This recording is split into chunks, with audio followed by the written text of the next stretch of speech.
Mom should move out the baby and I need peace and quiet. She's too much. I heard my daughter-in-law's voice drifting in from the living room while I was spreading butter on a slice of bread. The knife froze mid-air. My son just nodded, gently soothing his wife. Moments later he came up to me and held out a stack of senior apartment brochures with my name written clearly on top. I glanced around what used to be my kitchen. New curtains, white dishes, the family photos gone. I smiled, set the coffee spoon down softly, and nodded. "I'll think about it, sweetie." But that same night, I opened the safe, pulled out the house documents with only my name on them, and started building a trap they'd walk into without even knowing. If you're still listening, tell me where you're watching from. Every comment you leave is another mark in this journey. And if this story has touched you, don't forget to hit like so it can reach even further. My name is Nora Whitfield, 68, widowed 8 years, living in a 2-story wood house on the shore of Lakewood in Michigan. My husband Edris and I spent nearly 40 years building this place with our own hands. Every brick, every plank, every frame on the wall carries a lifetime. And yet now, the house barely holds my breath anymore. Since Aubrey, my daughter-in-law, moved in, everything began to change in a quiet, chilly way. It started with soft words. "Mom, let me swap these curtains to make it brighter." I agreed, not suspecting a thing. Then my blue ceramic dishes I'd used for 30 years disappeared, replaced by glossy white ones to keep things consistent. The family photos, including my wedding picture and Edris's portrait, gradually vanished from the walls. Aubrey's reason always sounded so reasonable. "Just storing them for now so they won't get dusty, Mom." But all those for nows added up to a cold, empty space in the very home I built. My son, Caleb, 34, is kind and hates conflict. He's never liked seeing anyone argue. Maybe that's why, when his wife said she wanted quiet space for the baby, he only nodded. "Mom, Aubrey's pregnant, the doctor says stress isn't good for the baby. Maybe you could look for somewhere more comfortable near the retirement home by the lake, even." His voice was as light as suggesting a different dinner, but every word cut through me like a knife. I looked straight into his eyes, so much like his father's, and just smiled. "I understand, Caleb. I'm not one to explode. I spent my life as an ER nurse where shouting and blood are everyday things. I know that flaring up only makes you weaker. What matters is to observe, remember, and act at the right time." So that night, after they went to bed, I sat in Edris's office and opened the safe. Inside were the house deed in my name, the property insurance, the property tax records, and the will I updated after Edris died. I laid everything on the desk, squared them up. On each page, a red stamp read clearly, "Owner, Nora E. Whitfield." I smiled, a thin smile, not happy, just clear-eyed. The next morning, I brewed coffee like always. The smell of fresh roast filled the air, the scent that reminds me I'm still in control. I added a pinch of cinnamon, Edris's old habit, then sat at the kitchen table. Aubrey walked in, hand on her belly, voice gentle. "Good morning, Mom. I wanted to ask, did you look over those flyers last night?" I sipped my coffee, the bitterness coating my tongue. "Yes, I'll consider it." I kept the same smile. She didn't know I'd already installed an automatic recording app on my phone to save every conversation in the house. I started an incident log. Every nurse knows how important that is. Whenever something was moved or a casual comment was made, I wrote it down. Date, time, who said it, to whom, and what it was. Under each line, I put a star if it felt off. March 12, Aubrey changed the curtains. Reason: brighter for the baby. March 15, wedding photo vanished from the wall. Reason: to avoid dust. March 20, Caleb slept out. Reason: Aubrey needs quiet. Every night I looked at the log like I was gathering evidence for a case the patient didn't know they had.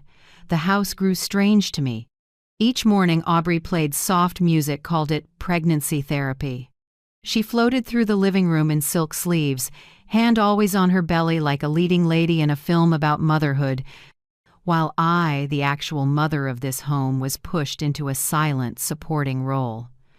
I heard her tell a friend on the phone, "I love my mother-in-law, but she stresses the baby out. We need to get her somewhere else so she can rest." The voice was sugar-sweet, but underneath it was the smell of cold metal.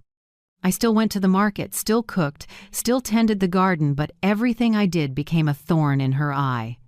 One morning, I was on the phone with my sister in Chicago when Aubrey came down, annoyed. "When did you call, Mom?" "Around 10 o'clock. That's the middle of my morning sleep." "You know, the doctor says pregnant women need their morning rest. Your talking is a bit loud." I looked at her and only said, "I'll keep that in mind." In my head, I marked a red star in the log. I added a doorbell camera. Aubrey thought I was worried about security, but I wanted to know who came and went when Caleb was out. I also placed a small recorder in the living room cabinet. Everything I did was slow and careful, like chess. No need to win now, just make sure when it's my move, the other side has nowhere to go. On the third night after the move-out breakfast, Caleb said he'd sleep at work for convenience. I knew he was following his wife's plan so she could rest. I heard the car door close. Then the house fell quiet. Upstairs, Aubrey turned on the light in my room, the one Edris and I had used, and paced around, measuring and taking notes. I stood at the bottom of the stairs and looked up, saying nothing. Some things you only need to see to understand. That evening, I poured myself a glass of red wine and sat by the window facing the lake. The water rippled under the moon, calm in a way that felt suspicious. I missed Edris, the way he used to say, "You know, Nora, winning doesn't come from shouting, it comes from the kind of silence that scares people." I set the glass down, opened my laptop, and emailed attorney Alan Mercer, the man who helped me with paperwork after Edris passed. "Hi, Alan. I need to reconfirm my property ownership. Need to meet in person. Monday morning work?" The reply came faster than I expected. "Of course, Nora. Bring the originals, I'll verify." I closed the laptop and leaned back, listening to the wind moving through the oaks on the porch. In the dark, I wasn't afraid. I was clearer than ever. The next morning, before the sun climbed, I got up early, brewed coffee, and made a few cinnamon waffles, habits I've never dropped. Aubrey came down, surprised to see me already having breakfast. "Where are you off to so early?" she asked, syrupy sweet. "To the bank for a bit," I said, picking up my purse. "The bank? Are you withdrawing money?" "I just want to review a few old things. Like the deed, for instance." She froze for half a second, but I pretended not to notice. Driving to the law office, the early spring wind was biting, but I felt warm inside. Warm because I knew I wasn't helpless anymore. Warm because no matter how hard they tried to scrub me from this house, there was one thing they could never erase: my signature on the land papers. I stopped at a cafe by the lake, took out my notebook, and wrote another line. March 22. They think I'll leave, but I'm coming back, one step at a time. I sipped coffee and watched the morning light over the water. The wind carried the scent of pine and the chatter of sparrows. I knew this fight wasn't about the house, it was about the right to exist in my own life. As I left the cafe, my phone buzzed. A text from Alan Mercer, confirmed. "You are the sole owner. No co-ownership, no liens." I smiled as the wind lifted my gray hair off my shoulders. "Well then, let's begin," I whispered. If my daughter-in-law wanted quiet for the baby, I'd give her the quiet she wanted after the storm I was preparing rolled through. 2 days after meeting the lawyer, I came home feeling oddly calm. I thought things would stay quiet longer, but the pause was only for Aubrey to prepare her next script. That morning, she stood in the kitchen with a pale green smoothie, speaking evenly and clearly like she'd rehearsed. "The doctor says, at this stage, the most important thing is to avoid stress." Noise, arguments, or emotional swings can affect the fetus. I'd just come in from the garden, dirt still on my hands. "Are you telling me this?" I asked, keeping my tone light. Aubrey turned and gave a polite smile. "It's not blaming you, Mom, just sometimes when you call or move around early, I wake up startled. My body needs morning rest." The doctor emphasized that. I wiped my hands on a dish towel and looked at her. 30 years in the ER. I've heard every sort of excuse and phrasing from patients, but there's no such thing in medicine as pregnancy stress caused by mother-in-law talking at 10 a.m. What Aubrey was saying wasn't medical advice, it was a memorized performance. "That so?" I smiled. "I'll try to walk softly and speak quietly." Aubrey nodded, satisfied. She thought I'd stepped neatly into the supporting role she wrote for me. That evening, Caleb came home late. I sat on the porch, heard the car pull in, his heavy steps on the brick path. He looked tired, shoulders slumped. I poured him tea and asked softly, "Have you eaten?" He shook his head. Aubrey was exhausted all day. I grabbed something outside. I nodded and waited. Sure enough, a few seconds later he looked at me, hesitant. "Mom, I know. Things are tense, but please try to be understanding with Aubrey. She's trying to stay healthy. The doctor says stress can trigger contractions." I set the cup down slowly and said nothing. I just filed the exact wording in my head. That night, when everyone slept, I opened my leather journal and wrote it down. Caleb, 9:10 p.m. Please be understanding with Aubrey. The doctor says stress can trigger contractions. I added a note. Even tone. Avoided eye contact, repeating his wife's lines. The next day, while I was sweeping the porch, Mrs. Mildred, the neighbor across the street, came over, greeting me as she spoke. "Nora, I hear your daughter-in-law is having a bit of a rough time in the pregnancy?" "Poor thing, you must be worried." I looked up. "She told you that?" Mildred gave a polite smile. "Just small talk. She said she's been tired lately because there are too many people in the house. You know how it is, pregnant women are sensitive." I didn't answer right away. I only smiled lightly, but inside I went cold for a beat. Aubrey was spreading her own story. A narrative woven out of pity and cleverness, and her first audience was the neighbors. That afternoon, while Caleb was at work, I tried another tack. I stepped into the living room and spoke to Aubrey, who was knitting. "If you need more quiet, I can adjust my routine. I'll make calls in my room, won't turn on the TV in the mornings, even work in the garden so you can rest. Would that help?" Aubrey looked up with a thin smile. "You're so sweet, Mom. But long term, I think you should have your own space. Not for me, for you. You deserve to rest and not worry about anyone." Her voice was soft as honey, but the sentence was an eviction notice. I got it. The quiet she wanted wasn't peace, it was my absence. That night, I mentally took inventory. I realized things had gone missing without my noticing. The cedar chest where I kept Edris's letters was no longer at the foot of my bed. The blue porcelain set I bought in New Orleans 10 years ago, my pride was gone from the cabinet. The anniversary quilt Edris gave me for our 30th temporarily stored in the basement, per Aubrey. I went down to the basement to check. It was cold, dark, and stuffy. Among cardboard boxes labeled in black marker, I saw one marked, "Mom's Kitchen." I opened it. There were my dishes, wrapped in old newspaper, dust settling over them like proof of deliberate forgetting. I closed the lid and exhaled slowly. I knew that if I reacted, she'd have more evidence that I'm easily agitated. So I chose silence. But my silence didn't mean surrender.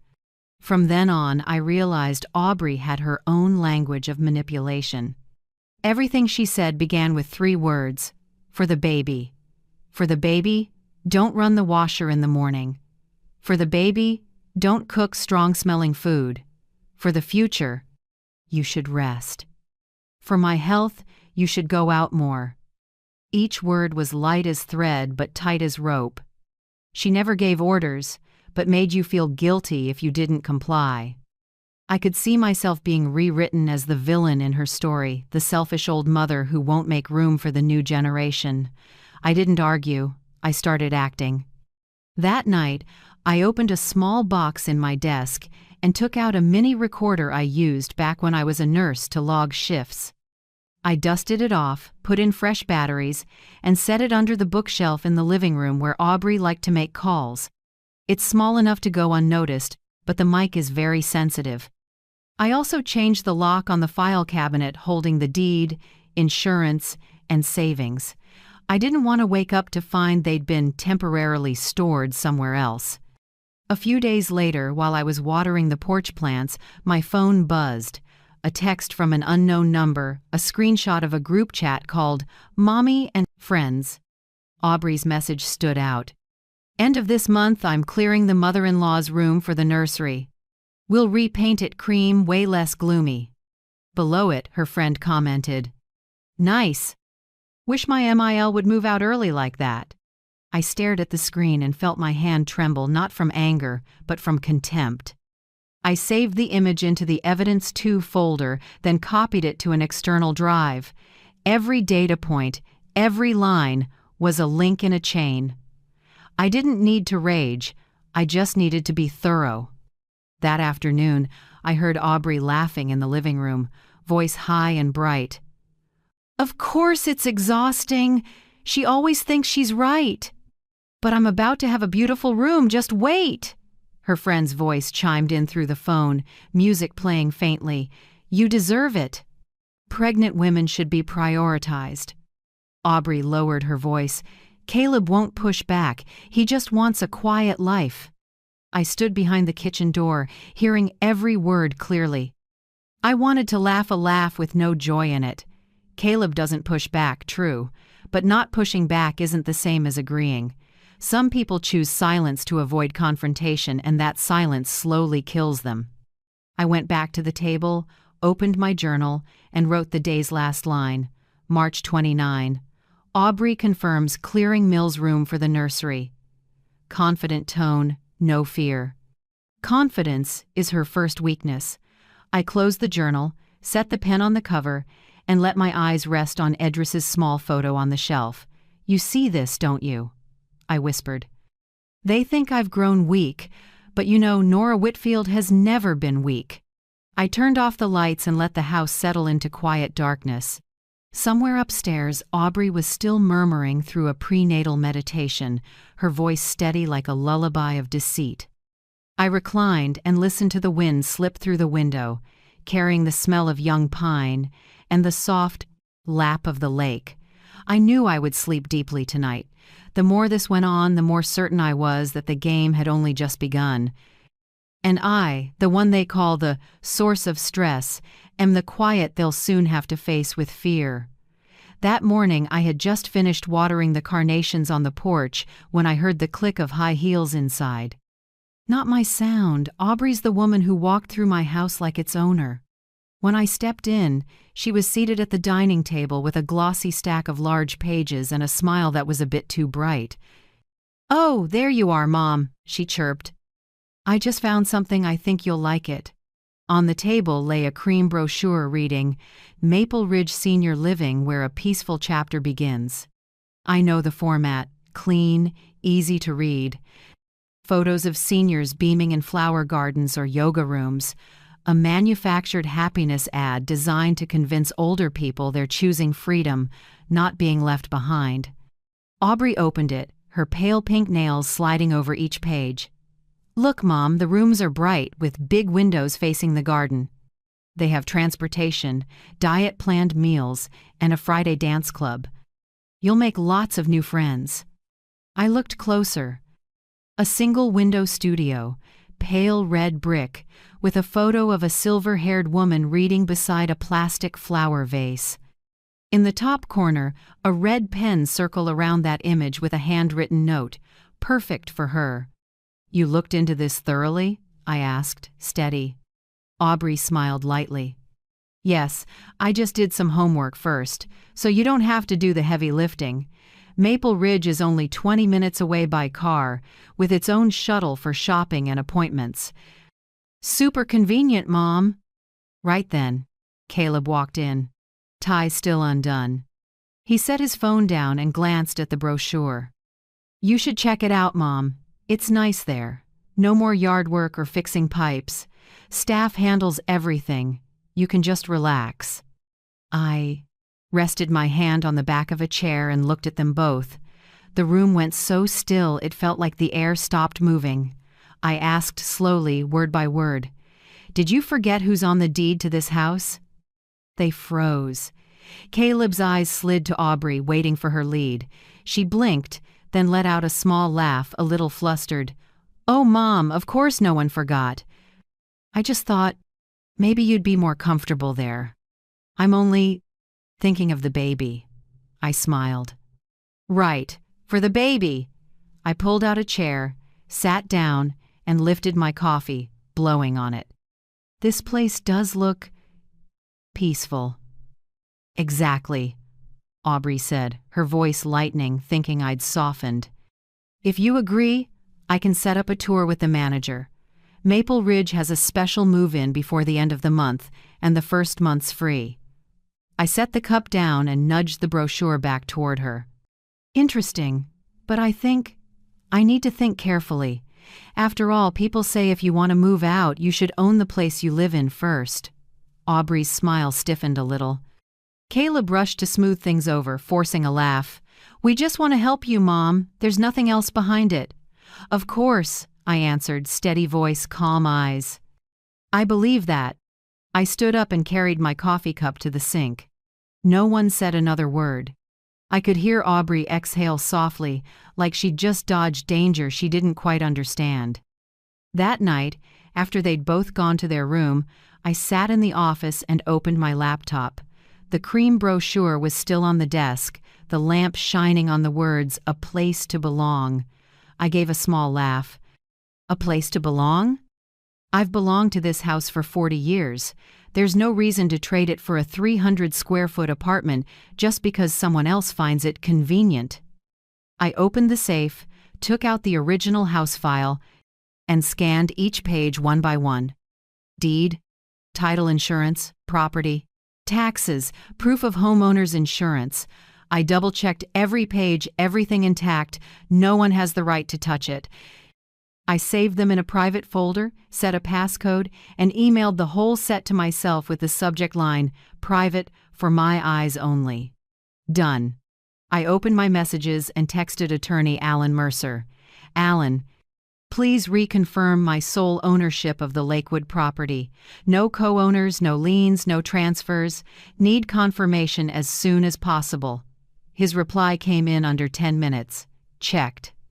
"The house is in your name only, completely clean. I'll send a notarized copy in the morning." I looked at the message and felt lighter. Not because of the house, but because I knew I still had the right to keep the one thing my husband left me. I printed a copy that night, sealed it in a flat envelope, and wrote neatly on the front, "Legal property of Nora Whitfield." I wouldn't use it yet.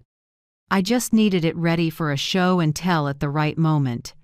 The next morning, sunlight passed through the new curtains, a pale beige Aubrey had put up last week. I sipped my coffee and listened to her moving around.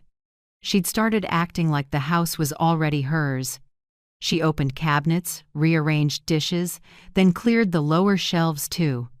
"Mom, I'm just tidying a bit," she said, "so when the baby comes, we'll have a clean space." I nodded, smiling.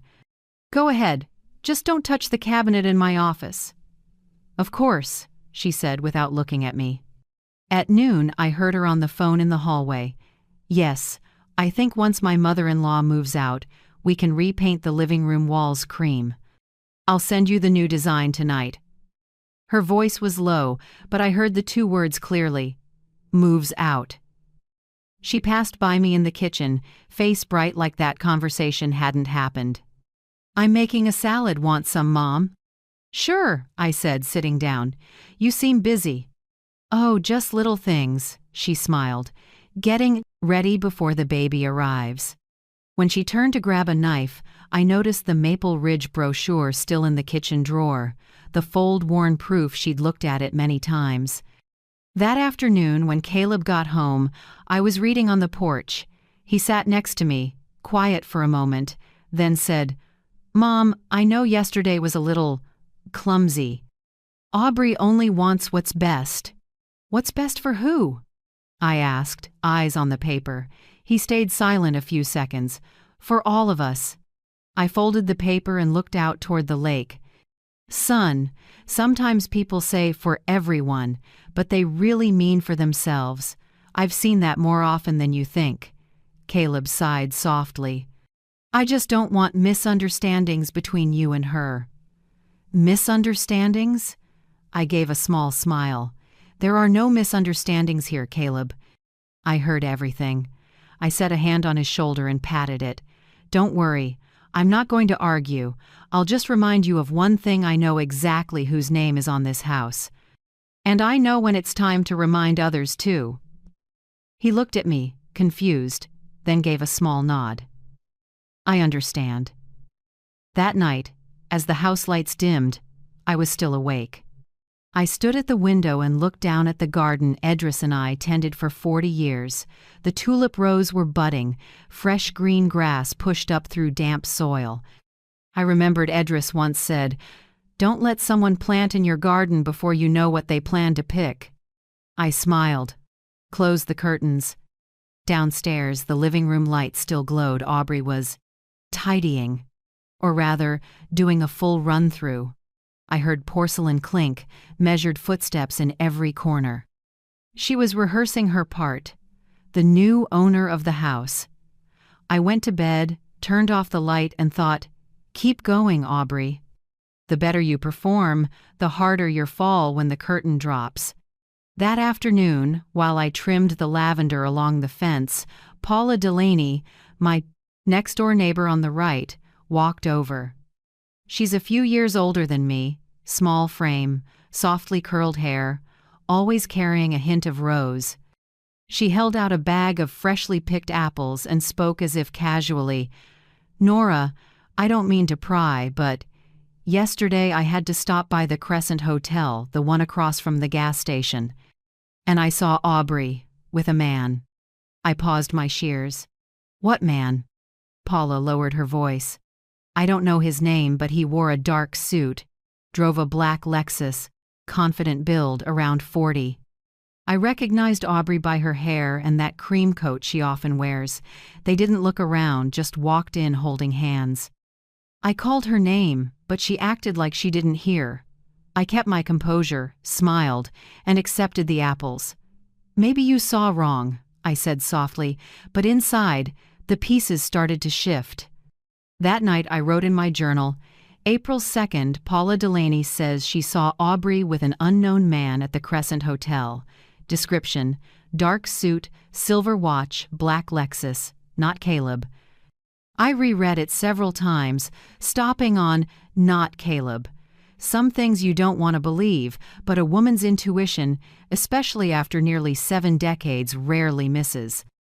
3 nights later, close to midnight, I woke to a soft laugh from the living room.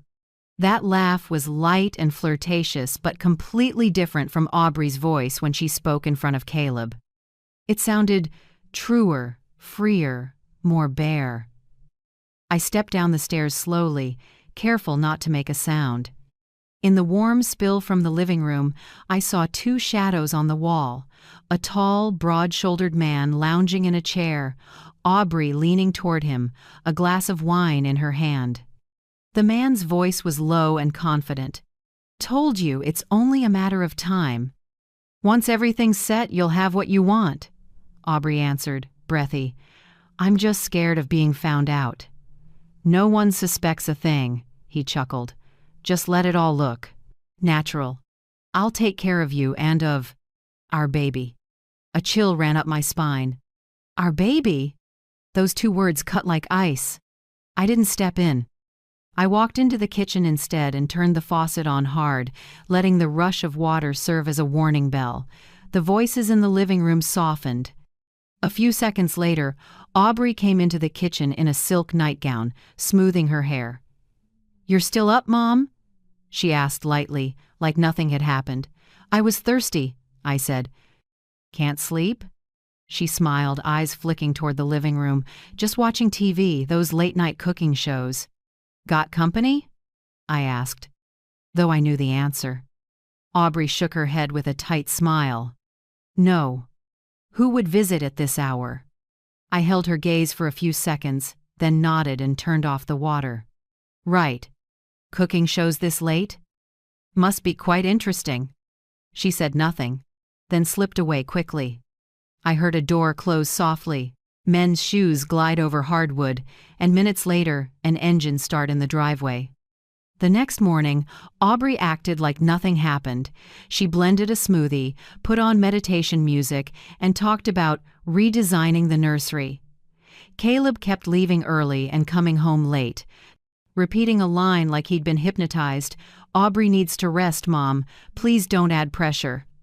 I just smiled and didn't argue, but I started gathering evidence. I opened the smart doorbell app I'd installed weeks before, the kind with motion detection and auto record. Sure enough, the history showed a clip at 11:47 p.m. A tall man in a dark suit entering the house without looking up at the camera. I zoomed in and caught his left wrist glinting a big silver watch. I downloaded the clip and named it Crescent Entry 11:47 p.m. From then on, I watched Caleb's work schedule closer.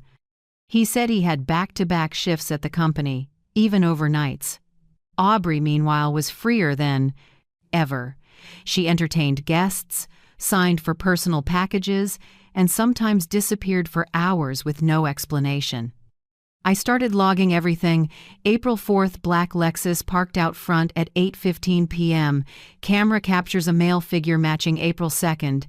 April 5th, Caleb says he's sleeping at work. 10:32 p.m. Doorbell light on for 2 minutes. Motion detected. No clear face. April 6th. Aubrey on a living room call.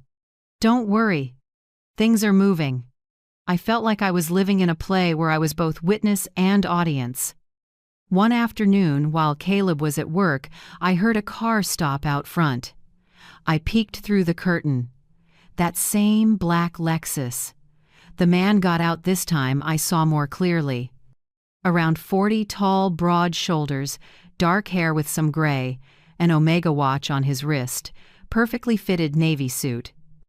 He rang the bell. Unhurried. Seconds later, Aubrey opened the door, her face lighting up without thinking. He brushed her cheek before stepping inside, so intimate it couldn't be just friends. I stayed behind the kitchen door, heart pounding but strangely clear-headed. This was Graham Pierce. I knew his name from an event card that fell out of Aubrey's coat pocket the other day. A business dinner for Pierce Financial Group. The timing lined up perfectly. I didn't confront them. Not yet. I let them get a little more confident so my trap would be fuller. I opened my phone and checked the camera app. The picture was clear. Graham came in carrying a shopping bag, set it on the table. They sat close, laughing. I turned on remote audio recording and saved the whole conversation. "Graham, I'm getting everything in place. Once she moves out, the house will be in your name." "You know that." Aubrey. "I'm afraid his mother will find out." Graham. "She won't suspect a thing. Just play the exhausted wife. People will pity you." Aubrey. "I can't stand this anymore. I want it over fast." Graham. "Patience, my love. You'll have it all." When it ended, I sat in the dark and replayed it, my hands still cold. So for the baby, for health, for the future, it was all dialogue and a plan to take what wasn't theirs. From then on, I opened a new folder on my computer called Crescent. I saved everything inside: photos of the Lexus, camera videos, audio files, the event log, even a copy of Paula's message. I organized it like a medical chart, tagging each item by date and time. I know this much: people who think they're smarter than everyone else make the same mistakes. They leave trails. Aubrey is too young. Graham is too arrogant. The next night I heard a car again, this time not the Lexus but a borrowed sedan. The engine cut off, silence settled. I stayed in bed, eyes open. No need to go downstairs. I just grabbed my phone and opened the camera app. The image popped up, Aubrey opening the door in a robe, eyes gleaming. Quick note: April 8th, Graham Pierce shows up for the third time this week. Time, 11:06 p.m., Caleb out. I looked at the screen and murmured to myself, "Go on, Aubrey. Keep believing I'm blind." Outside, the night wind moved through the garden, lavender stalks trembling. Soft laughter floated from the living room, glasses clinked. I closed my eyes, no longer hurt, only cold, with the clarity of someone who knows a new chapter is coming, and I'm the only one holding the pen. I opened the Crescent folder and added one more line to the notes file. Prep for the reveal. The more they believe, the cleaner the evidence. And I smiled, a small smile like a breath in the night, holding a quiet promise. They won't know what's waiting on the other side of this door. That Saturday morning, I came home earlier than planned after stopping by the lakeside flower shop. I thought I'd spend the day reorganizing the memory cabinet in the living room, the place I used to keep our wedding photo, a few family pictures, and the crystal vase Edris brought back from Paris in 1982. But as I turned into the drive, I knew something was wrong. Nearly a dozen strange cars packing the yard, the gate wide open, music and laughter spilling from the house. I got out, still holding a bunch of pink tulips. From the porch I could see through the living room glass, people moving around, blush pink and pale blue everywhere. Balloons, cake, ribbons, and a wood sign with big letters, "Baby Sprinkle, celebrating Mommy to be Aubrey." I stood still. No one had told me about this party. The first feeling wasn't anger, it was a strange emptiness. I pushed the door open. No one noticed me. The music swallowed the sound of it. A group of young women, dressed to the nines, were laughing around a table draped in white lace. On the table, among the cake and gifts, I saw a black and white ultrasound frame placed at the center, next to a sign, "Welcome, Little Pierce Whitfield." I froze. They'd spliced Pierce onto my family name. I looked around. Every family photo of mine was gone. My wedding picture with Edris, Caleb's graduation photo, even Edris's memorial portrait by the vase gone. In their place, ultrasound images, greeting cards, the words, "New Beginnings." I could hear my heart beat faintly, but each beat was sharp. Aubrey came out of the kitchen, belly round, white lace dress, a pale pink sash across her chest glittering, Mom-to-be. She saw me eyes wide for half a second, then quickly put on a warm smile. "Mom! Oh, I didn't think you'd be home this early. We wanted to surprise you." Maybe the surprise came a bit too soon. She smiled, but there was something colder than the tile under my feet in that smile. I nodded slightly and said quietly, "Looks like you've all been busy." "Yes, we wanted the house to feel fresher, to match the happy mood." She glanced around and lowered her voice just enough for me to hear. "It's wonderful to have extra space like this, isn't it, Mom?" Those words, extra space, landed like a light but solid knock on the wall. I knew exactly what it meant. Not a compliment, but a notice that I'd been erased from the frame. I didn't answer. Instead, I pulled out my phone and pretended to snap a few keepsake photos. In truth, I photographed the entire room, every detail, every bare spot where Edris's picture used to hang. I moved slowly, like a proud mother documenting her child's party, but my lens was capturing the evidence of a takeover. As I passed the kitchen, I heard a low voice in the corner, a familiar male voice. I paused, took half a step back, pretending to check my phone. Through the crack in the door, I saw a man in a dark suit with a bright silver watch, Graham Pierce. He was handing Aubrey a white envelope, and she quickly tucked it into the pink sash across her chest. I went still. No one brings an envelope to a baby sprinkle unless it isn't a congratulatory note. "You're sure?" Aubrey's voice was low, a little shaky. "Absolutely. After the baby's born, he'll take care of it," Graham said. I didn't mishear it. "He'll take care of it. His voice was so clear I could hear the breaths between the words. I tapped record on my phone, set it to voice memo, and slipped it into my pocket. I stood there for nearly a minute, until laughter and glass clinks rose up again. They came out smiling like nothing had happened. I stepped in with a calm smile. "Sorry, I forgot to grab more plates." Graham looked at me, hesitated, then gave a polite nod. "Hello, Mrs. Whitfield. I'm a friend of Caleb's." "Of course," I said. "I've heard a lot about you." The answer unsettled his eyes for a second. Aubrey jumped in fast. "Graham works at the same company as Caleb, Mom." "Oh, great. Then you two must really understand each other," I said evenly, face unchanged. I glanced at the envelope corner peeking from the sash and turned away as if I hadn't noticed. The party went on loud and sparkling like a carefully staged set. I sat in a corner and watched. Aubrey's friends kept praising how cozy the house felt, marveling that she'd pulled off such a big party so close to her due date. Someone joked, "This place looks straight out of a magazine." "The lady of the house has such great taste." The lady of the house.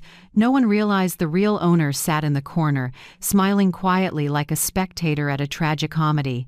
I listened, missing nothing. While they toasted and talked about the future, the small tells stood out. The ring Graham set on the table, the way Aubrey looked at him across the crowd, their hands brushing under the tablecloth. Those details spoke louder than anything they said. I pulled out my phone to check the voice memo was still recording. Laughter, chatter, and then a crisp exchange. "Graham, he believes you now, right?" "Aubrey, completely. He doesn't suspect a thing." "Graham, good. Now we just wait for the baby to be born. And I'll handle the rest." I stopped the recording and saved the file under the name Sprinkle Proof. Then I opened the camera and did another slow pan. This time deliberately catching Graham's face in the frame and his hand resting lightly on Aubrey's back. The afternoon drifted by like fog. As guests started to leave, I stayed, smiling and shaking hands with each person. Everyone thought I was the easygoing, chill, understanding mother-in-law. One of Aubrey's young friends even said, "I wish my mother-in-law were like you, so everything could be this peaceful." I just smiled and said quietly, "You're mistaken, this isn't peace yet." When the last door closed, the house fell silent. Balloons sagged, crumbs of cake stuck to the tile. Aubrey and Graham had stepped outside with a few friends to see guests off. I used those minutes to back up the photos and audio to an external drive and emailed everything to my private account. Folder name, Crescent Sprinkle Proofs. When they came back in, I was already standing on the stairs, still holding the pink tulips from that morning, their stems not yet in water. "Nice party," I said. "Thanks, Mom," Aubrey replied, voice light as if she had no idea what I'd seen. "Yeah, just one pity," I said, walking slowly toward my room. "What's that?" "It's a pity Edris didn't get to witness this. He would have found it interesting." She went quiet. I saw a flash of caution in her eyes, then it disappeared. That night, when the house was still, I sat alone in the office, desk lamp spilling light over the property file, printed stills of Graham and Aubrey from the door camera, and the audio file I had just downloaded.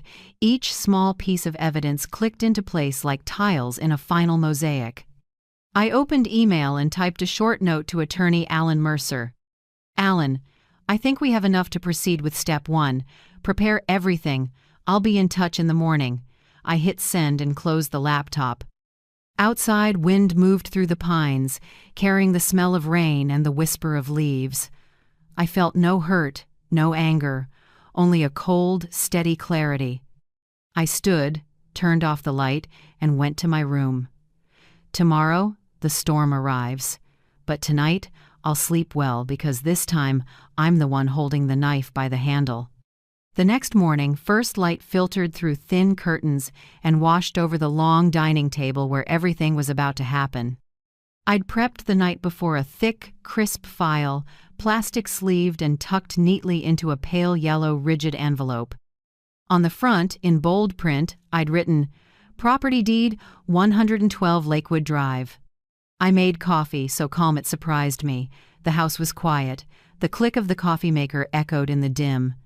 I felt no tremor, no anger, only the certainty that it was time to put everything back where it belonged. Around 10 a.m., Caleb's car sounded at the gate. The door opened. He walked in with Aubrey and two of her friends, Kara and Melissa, the same faces I'd glimpsed at the baby sprinkle. They laughed loudly, carrying gift bags and pastel-wrapped packages. I was already seated at the table, coffee on my right, the envelope squarely in the middle. "Oh, you're up early, Mom," Aubrey chirped, a little too confident. "I invited my two friends over. We're planning the official baby shower. Hope you don't mind?" "Of course not," I said lightly. "Actually, I've got something to say too, and it's even better with all of you here." That sentence made all four of them pause. Caleb pulled out a chair, looking briefly uneasy, while Aubrey kept smiling, though her mouth tightened. I opened the envelope and slid out the notarized deed white paper, black letters, a round stamp. I set it in the center, turned the text to face them. "This," I said calmly, "is the ownership document for this house." I waited a beat and looked straight at my son. "This house is in my name, mine alone. No co-owners, no liens, no transfers, all fully legal." The room went so quiet it felt like someone had sucked the air out. Kara, Aubrey's blonde friend, blinked, eyes darting around, clearly unsure what she'd walked into. Melissa pressed her lips together and glanced at Aubrey. Caleb picked up the paper, his eyes tracking each line. Every legal clause, every stamp, every number. When he reached sole ownership, Nora Whitfield, his face fell and his shoulders slumped. "Mom, what do you mean?" Caleb asked softly, voice shaking. "It means," I said, still even, "everything in this house, from the porch to the fence to the ground under your feet, belongs to me, no one else." Aubrey let out a brittle laugh, trying to hide her panic. "Mom, you're scaring me. We never said the house wasn't yours. Why so tense about it?" I met her eyes, cold as a December lake. "No one's tense. I just like clarity, and paperwork doesn't lie." A heavy silence followed. The air shifted, thickened, as if an invisible wall had just risen across the table. Kara and Melissa glanced at each other, feeling the tension but too cautious to speak. Aubrey pressed her palms on the table, leaned forward, trying to regain control. "Mom, this isn't the way to talk to us in front of guests." "We're family." I looked at her and answered gently, "Because we're family. I need to say this in front of others so everyone hears it clearly." In that moment, Aubrey lost control for the first time. She straightened, face flushed, anger flashing where fake sweetness used to be. "Are you trying to humiliate me?" "No," I said. "You're doing that on your own." The room froze. Caleb sank into his chair, fingers laced together. I could hear him swallow, trying to choke down pride and confusion. I knew right then the first crack had appeared. Aubrey turned to her friends, voice trembling but trying to sound normal. "Sorry, must be the pregnancy hormones making me extra sensitive." Kara popped up fast. "It's okay, maybe we should grab supplies before lunch." The two gathered their things and left faster than the wind. As the door clicked shut, I stood, slid the papers back into the envelope, placed it in the buffet drawer, turned the key, and locked it in full view. "Now," I said, "everything's clear. No arguments, no misunderstandings. I just want us all to understand exactly where things stand." Caleb said nothing. He leaned back, eyes fixed on the hardwood, unable to meet anyone's gaze. His silence was no longer complicity, it was collapse. I could see it in his eyes, faith wobbling, a fine dust of doubt settling over everything Aubrey had said. Aubrey saw it too. She rushed to him and set a hand on his shoulder. "Don't listen to her, babe. We never meant to take anything from her." Caleb didn't answer. He closed his eyes. "I need some air." Then he stood and walked out without looking back. The door shut, leaving Aubrey and me in a room as still as stone. She pressed her lips together, eyes dark. "You really think you've won?" I smiled, voice low and unhurried. "No, I've only just begun." That afternoon my phone buzzed non-stop. Messages from Aubrey poured in. "Mom, we need to talk. You're misunderstanding me. I don't know why you're doing this, but you're hurting Caleb. Don't destroy my family." I didn't reply. Not out of anger, but because it wasn't necessary. Each text came and went like weak gusts against a locked window. I opened my laptop and went to my private inbox. In drafts, I typed, "Alan, please draft a 30-day notice to vacate. Reasons: unlawful occupancy, unauthorized alterations, and emotional damages. I'll sign when the final version is ready." I hit send. The screen glowed, reflecting off the table where the deed had lain. Outside, Lakewood was still. Wind skimmed the pines, a faint rustle like the first crack spidering through the house's fake shell. I said to myself softly, "Just a hairline crack, but from there, everything will split." Then I closed the laptop, lifted my cooled coffee, looked up at the white wall where my wedding photo used to hang, and smiled slowly. "It's all right. Pictures can be taken down, but this house is still mine." And soon, they'll learn some walls can speak, and they know how to deliver justice. The next morning, dew still clung to Lakewood. Thin light like foil slipped through the kitchen window. I sat at the table with a steaming mug of coffee. On the table lay a cream folder, the 30-day notice to vacate that attorney Alan Mercer had sent last night. Short, proper, fully supported by law. Under the bold headline were the reasons: unlawful occupation, unauthorized interior changes, emotional and material damage. I reread those 3 phrases. Each word carried the weight of long nights spent watching, enduring, and collecting evidence. Today, I didn't need to hide anymore. I slid the notice into an envelope, sealed it, and placed it on the table. When Aubrey's footsteps sounded on the stairs, I took a steady breath. "Good morning, Mom," she said, voice a bit hoarse, hair still mussed from a restless night. "Morning," I answered calmly. "I have something for you." She eyed the envelope, curious. "What is it?" "Paperwork." I pushed it toward her. "Notice to vacate in 30 days. Effective today." The air went solid. Aubrey stood frozen, clutching the envelope without opening it. "What did you say?" I said. I enunciated. "You two have 30 days to leave. The reasons are listed: unlawful occupation, unauthorized changes, and emotional harm." She gave a strained laugh, voice cracking. "I'm pregnant. You can't throw a pregnant woman out of a house." I looked straight into her eyes, unblinking. Pregnancy isn't a license to take what isn't yours. In that instant, I saw the mask split. Her mouth opened, then shut, breath quickening. "You're cruel," she whispered. "People will think you're heartless." I shrugged. "People can think whatever they like. I have proof." That evening, as I was clearing the table, Caleb came home. His face was drawn, eyes shadowed. He stood in the kitchen doorway, keys still in hand, voice low. "Mom, I know you're angry, but please, don't do this. At least wait until after the baby's born. I don't want a child starting life like that." I dried my hands and turned around. "Do you really believe that child is yours, Caleb?" The second the question left my mouth, the room fell into absolute silence. Only the wall clock ticked, loud enough to raise. Goosebumps. Caleb stared at me, brow furrowed like he was hearing a foreign language. "What did you just say?" I held his gaze. I asked if you're sure that baby is yours. He didn't answer right away. His fists tightened, then loosened.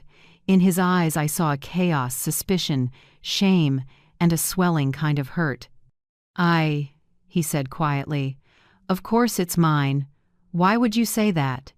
Of course, I repeated softly. Or do you just want to believe that? Caleb bowed his head and stayed silent for a long time. I didn't add another word. I poured him a cup of coffee, slid it toward him, and stepped away.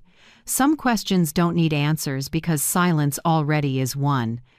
That night, alone in the office, I logged everything in my journal. April 17th, 9 p.m. Delivered 30-day notice to Aubrey. Reaction: shock, pregnancy as shield. Reply: pregnancy isn't a license to take what isn't yours. Caleb begged to delay until after the birth. Asked, are you sure the baby is yours? Hesitation, no answer. Status: faith beginning to wobble, cracks spreading. I closed the book and pinned a new calendar sheet to the cabinet. I marked the 30th day in red and wrote a small note beneath. Deadline 30 days. I stared at that number for a long time. 30 days, not long, but enough to expose everything. 2 days later, Aubrey launched an image war. She posted a belly photo on social media. Caption: when your mother-in-law kicks you out at 8 months pregnant, remember, God sees. Below it, dozens of pitying comments, sympathy, attacks on the heartless mill. I read every line and only smiled. Hours later she called me, voice choked. People are asking what happened. I don't know what to say. Do you want the whole world to hate me? I don't need the world to hate anyone, I said evenly. I just need the truth. What truth? How far will you go to humiliate me? I opened my Biznown laptop and tapped a few keys, tone calm. If you want to talk truth, I can send you copies of the photos, audio, and camera logs. She went quiet. I could hear her breath quicken on the line. Are you threatening me? No, I said. I'm reminding you the file is complete. She hung up. 3 minutes later, I got texts. You won't destroy me. I'll make everyone believe me. I'll protect this child at all costs. I read them without anger. I only felt pity. A young woman using emotion to hide the truth while the evidence lined up, waiting for daylight. That afternoon, I went to Dr. Karen Doyle's clinic, a former colleague from my nursing days. I laid things out briefly and asked, if we need a paternity test after the birth, how does that work? Karen looked at me, frowning a little. Nora, are you sure? This isn't small. I'm not sure, I said. Which is why I need the truth. She nodded, her voice softening. When the baby is born, if the legal parents both consent, it's straightforward. If there's a dispute, you'll need legal paperwork. Legal paperwork I have, I said. And I can get more if needed. Karen was quiet for a moment, then said, I understand. I'll help. I left the clinic feeling slightly lighter. Things were moving in the right direction, even if it wasn't a pleasant one. Late that night, Caleb knocked on my door.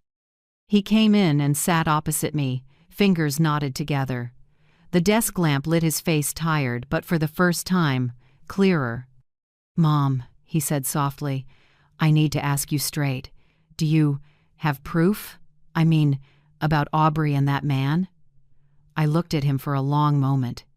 Do you want the truth? He nodded. I opened my laptop without a word. On the screen, the video and audio files appeared. I didn't hit play, just let him see the titles. Crescent, Entry, 11:47 p.m., Sprinkle, Proof, Audio, Living Room. Caleb didn't touch the keyboard. He just looked, and I saw the moment he understood that the thing he feared most might be real. He leaned back, hands trembling. I don't know what to say.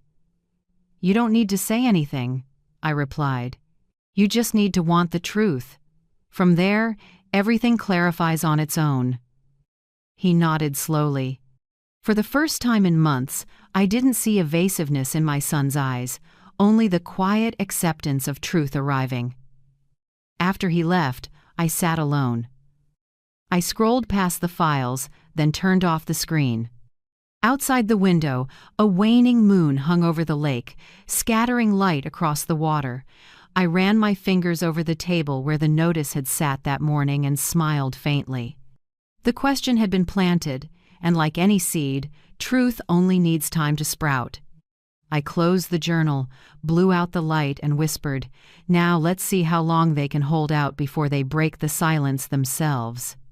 That night a fine, relentless rain came down, like it was washing away the last of the lies.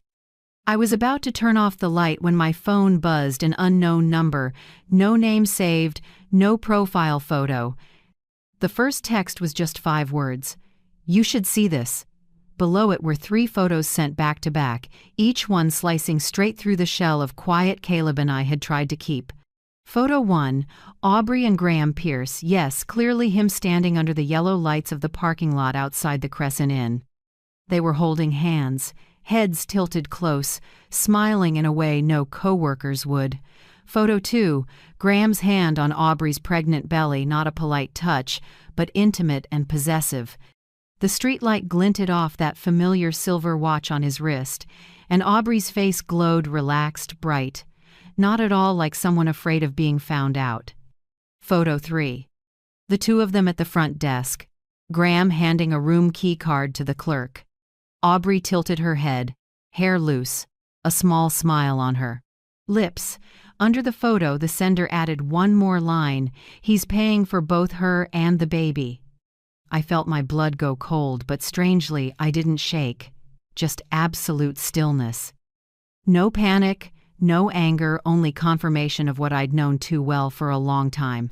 I saved the 3 photos to a private folder, locked it with a password, then backed everything up to an external drive. I didn't call Caleb. I knew if I told him now, he'd explode and that would ruin everything. A storm should only break when the person holding the reins is ready. I opened my computer and ran the photos through metadata checks. Each image had geolocation and timestamps. First photo, 11:46 p.m., April 18th. Second photo, 11:50 p.m. Same night, same spot. Third photo, 11:58 p.m., Crescent Inn lobby. I opened my log and cross-checked. That exact night, Caleb had reported staying at the office to check the systems. I'd also written, Aubrey left the house at 10:40 p.m., returned at 1 a.m. Everything matched down to the minute. I stared at the screen in silence. The blue light washed over my face, showing every crease at the corners of my eyes, marks of the years, and of the clear-headedness youth rarely has. I picked up my phone, opened the Photos app, and made a slideshow with the 3 pictures in time order. I chose a slow fade transition not for drama, but to give the viewer time to see each detail, the hand, the eyes, the space or lack of it between their bodies. File name, Crescent, photo set. Then I opened voice memos, pulled up the recording from the baby sprinkle, and pinned it to the top. I renamed it Crescent Proof, short, clean, unmistakable. I sat at my desk and opened the brown leather notebook I use for timelines. In careful script, I wrote line by line. April 2nd, neighbor Paula Delaney saw Aubrey with Graham Pierce at the Crescent Hotel. April 4th, April 8th, door camera. Logged a black Lexus in front of the house 3 times. April 12th, baby sprinkle. Graham appeared and handed Aubrey an envelope. April 18th, 11:46 p.m. Photos at the Crescent Inn. Graham's hand on Aubrey's belly. Witness, Paula Delaney. Evidence, photos, video, audio, metadata. I looked up at the final line. I added myself, everything will be presented publicly with a witness, with evidence, and with lawful ownership. That was all it took to frame a confrontation no one could dodge.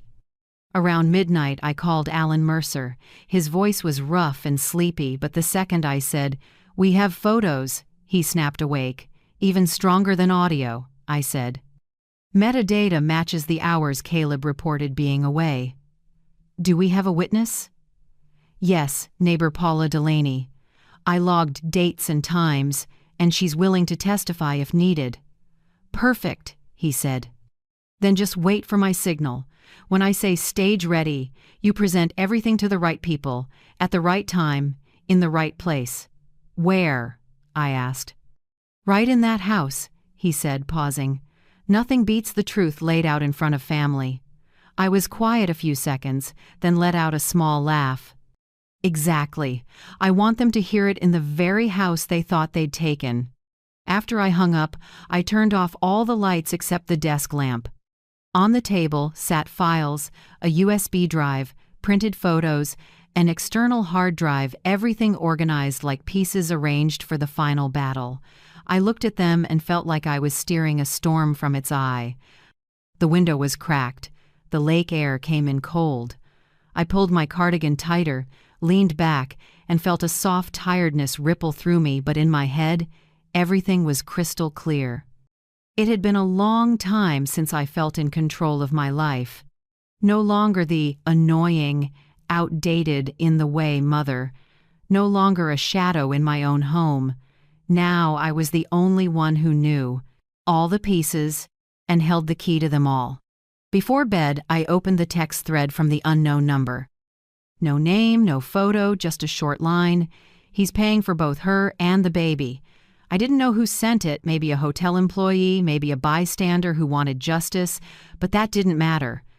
What mattered was that someone chose to stand with the truth. I replied with one line, "Thank you."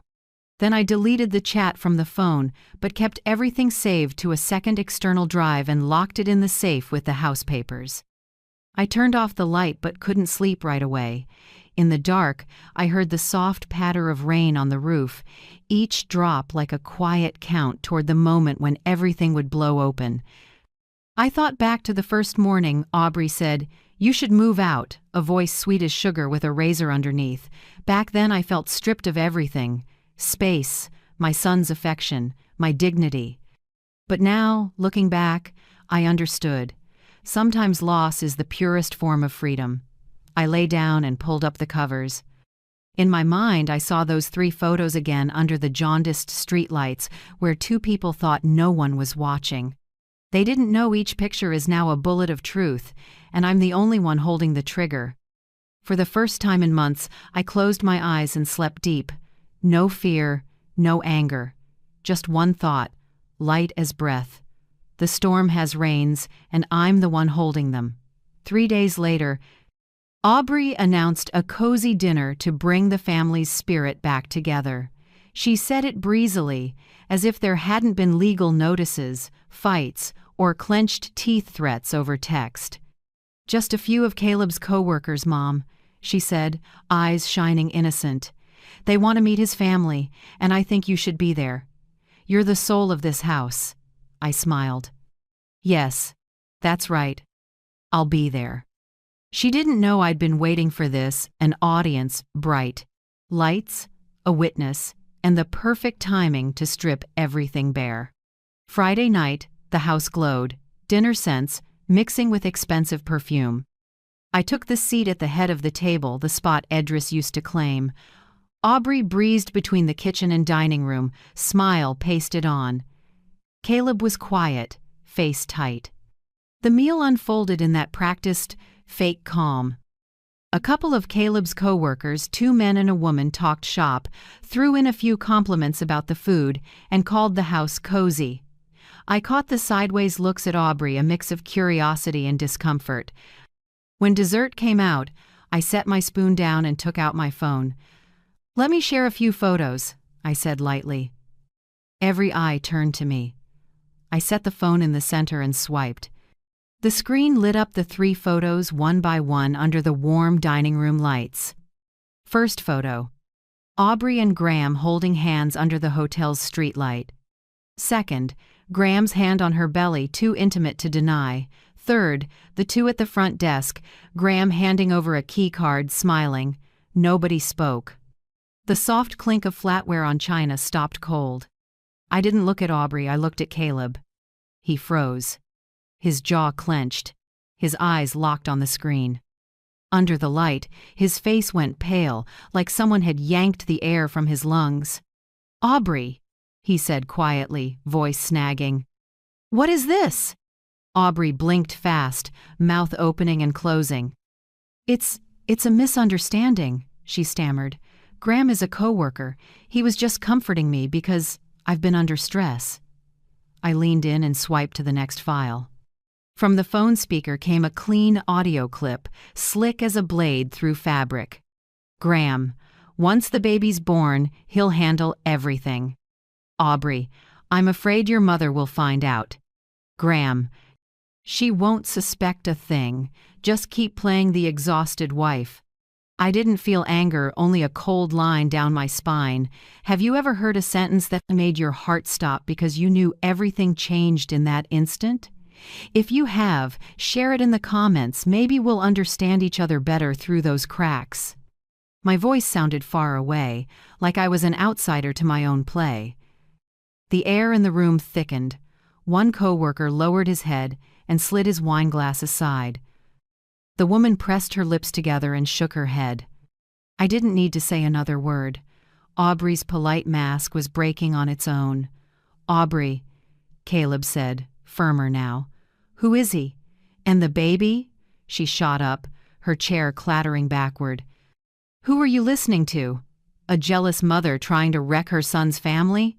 "I'm listening to you," Caleb cut in. "And to what you said to Graham Pierce." Graham's name hit like a knife. I saw Aubrey's lips tremble. She looked around for an ally, but everyone stared at the table. No one defended her. No one spoke. I stood, picked up my phone and slipped it into my pocket. "Dessert was good," I said quietly. "Thank you for inviting me. It helped me see my future daughter-in-law more clearly." That night, after the guests left, the fight exploded in the living room. I heard every word, every breath between curses. "I deserve my own life. You never understood me," Aubrey screamed, voice shredded. "And the baby, Aubrey, is it mine?" Caleb asked, heavy and hoarse. No answer. Just the scrape of a suitcase over wood, the rasp of a zipper, the slam of a door. I went to the window and looked out at the drive. Under the porch light, the black Lexus pulled up. Graham Pierce stepped out, popped the trunk, lifted luggage.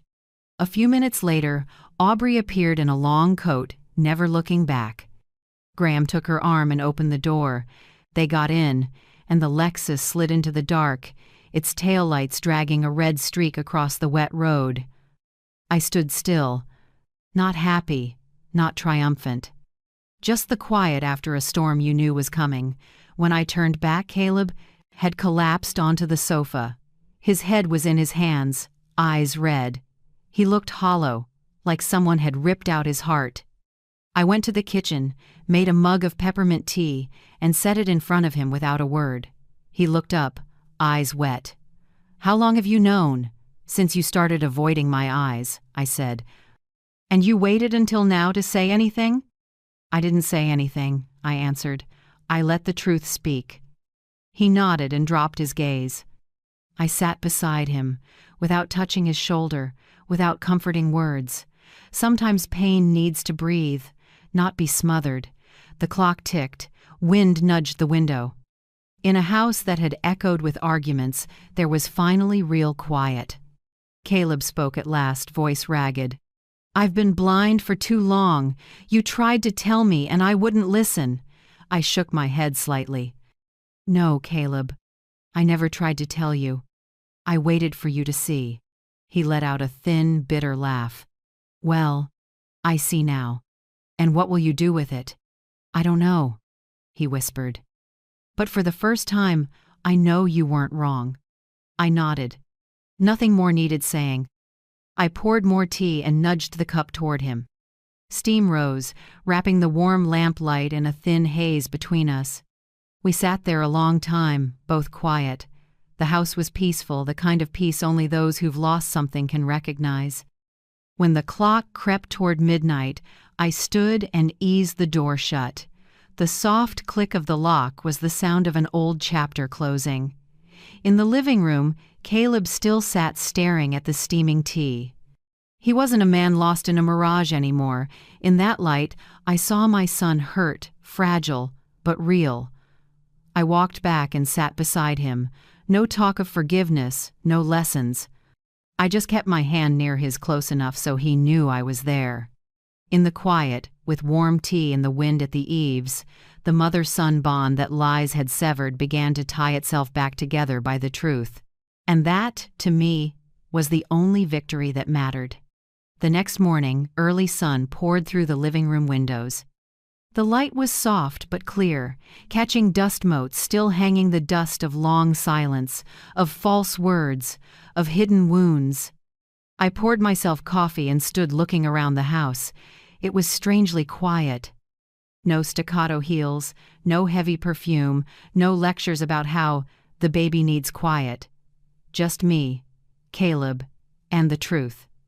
I started the morning by dusting the family photos. The one of the three of us at Lake Michigan when Caleb was 10, I was in a red sweater. Edris had an arm around our boy, and Caleb grinned, holding a fishing pole bigger than he was. I blew the dust from the corners and set it back where it belonged, above the mantel. Right beside it, I rehung Edris's portrait, the one Aubrey had taken down, to brighten the room. I stepped back and looked at my late husband's smile in the wooden frame. Light bounced off the glass with a soft gold. "Good morning, Edris," I said softly. "Everything's going back where it belongs." The next room, the one Aubrey had christened the nursery, was quiet now. Pale pink bits, ribbons, baby coming soon signs still lingered, remnants of a false dream. I took down the crib, mobile plastic stars turning lazily, and placed it in a box. Then I broke down the white crib, wiped each slat clean, and stacked it neatly. In its place, I painted the walls a warm sand, the color Edris once chose for the living room. The faint scent of new paint mixed with dry wood and the morning breeze through the window. I set up a small guest bed, tucked in crisp white sheets, and put a little vase of lavender on the nightstand. The room wasn't a symbol of possession anymore. It was a quiet corner for anyone who came here in good faith. By noon, I boxed up Aubrey's decor: gold-plated frames, glass vases, throw pillows embroidered with "Home Sweet Home," all wrapped, taped, and sealed. I labeled each box by hand. Property of Aubrey Whitfield. Hold for 30 days. No anger, no spite. Just doing exactly what the lawyer advised, reestablishing boundaries. Caleb came in as I sealed the last box. He didn't say anything at first, just watched, then stepped beside me and helped press the tape tight. After that, he grabbed the toolkit and started tightening door hinges, changing bulbs, and fixing the loose stair rail that had been wobbling for months. I watched without stepping in. The son I thought I'd lost to sweet, poisonous words was coming back, not with promises or tears, but with small, steady actions. When Caleb climbed the ladder to change the bulb, the new light spilled over the dining table. I caught a fleeting smile in his eyes, tired but calm. "Mom," he said, barely above a breath, "the house looks so much brighter." I answered, "Because the darkness is gone, son."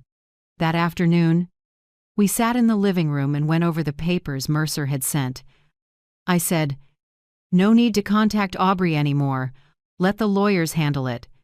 We'll wait out the 30 days. Caleb nodded. "I don't want to talk to her. At least now I know who's actually on my side." We didn't need more words. Between us was a quiet agreement, something I hadn't felt with my son in years. I cleaned the kitchen at the end of the day. When I opened the cabinet, I found the blue porcelain set, the one Aubrey had temporarily stored in the basement. I washed each piece, dried them, and put them back in their place in straight rows. When my hands touched the cool porcelain, I realized this house was never lost, only covered by the dust of lies. I turned on the oven and baked waffles. The cinnamon drifted through the kitchen, sweet and full of memory. It had been years since that smell filled the house. Back then, whenever I baked, Edris would open the window to let the breeze in and say, "A house is truly alive when it smells like something made with love." I did the same, threw open the window facing the lake. The morning air rushed in, carrying clean mist and the ripple of small waves. Sunlight bounced off the water, throwing bright specks across the wall. It felt like a simple house blessing, no priest, no ritual, just wind, light, and a heart that had stopped being afraid. Caleb stood in the doorway, a bit of paint still on his hands. He said quietly, "Mom, the house looks like it used to." I wiped my hands on my apron and smiled. "No, son. The house looks the way it's supposed to." He nodded and sat down, eyes resting on the candle I'd just lit on the dining table. I knew we were both thinking of Edris, the man who laid each brick of this house. The one who used to say, "Every storm just washes the porch clean." Late that night, I sat by the window and wrote a handwritten letter to Paula Delaney. "Dear Paula, I want to thank you not just for what you told me that day, but for your straightforwardness. You have no idea how much it helped me. In life, some people pass by for only a moment, but leave a streak of light like a lamp in the night. I hope one day you'll come over for tea and hear the end of this story when everything is finally quiet. With sincere gratitude, Nora Whitfield." I folded the letter, put on a stamp, and set it neatly on the table by the window. When night fell, I sat again in the living room. A small lamp cast warm light that reflected off the family frames. Outside, the lake was glass still. Inside, I felt no more turmoil, just a deep peace, the kind that comes after a big storm, when you know what remains is worth keeping. I said softly, not sure if it was to Edris or to myself, "The house has been returned to its rightful person, and so has my heart." One quiet morning, with golden sun coming through the window, I stood in the living room with a cup of tea, looking around the home that had just gotten its soul back. Everything was clean, warm, and tidy, but inside me there was still a quiet, empty space. The long sofa still had room to spare. The guest bed in the freshly painted room still smelled of new wood. I asked myself, what am I keeping that room empty for? Edris is gone, Caleb is mending day by day, and I, a 68-year-old woman who fought through deceit, now found my house too quiet. That afternoon, while clearing the table, I saw a small notice in the local paper. Lakewood Women's Center calls for temporary housing for domestic violence survivors.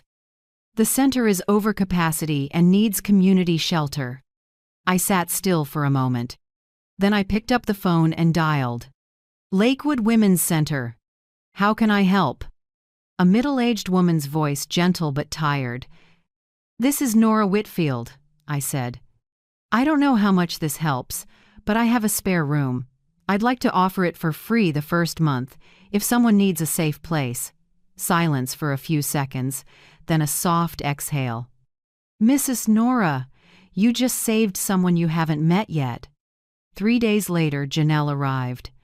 She was 42, black hair tousled, dark circles under her eyes, clutching a small plastic bag like someone might tear it away. She didn't say much, just a slight nod when I opened the door. I didn't ask questions. I simply showed her around: kitchen, bathroom, washer, then the spare room with fresh sheets and a lavender vase. "Here's the key," I said. "If you need anything, knock.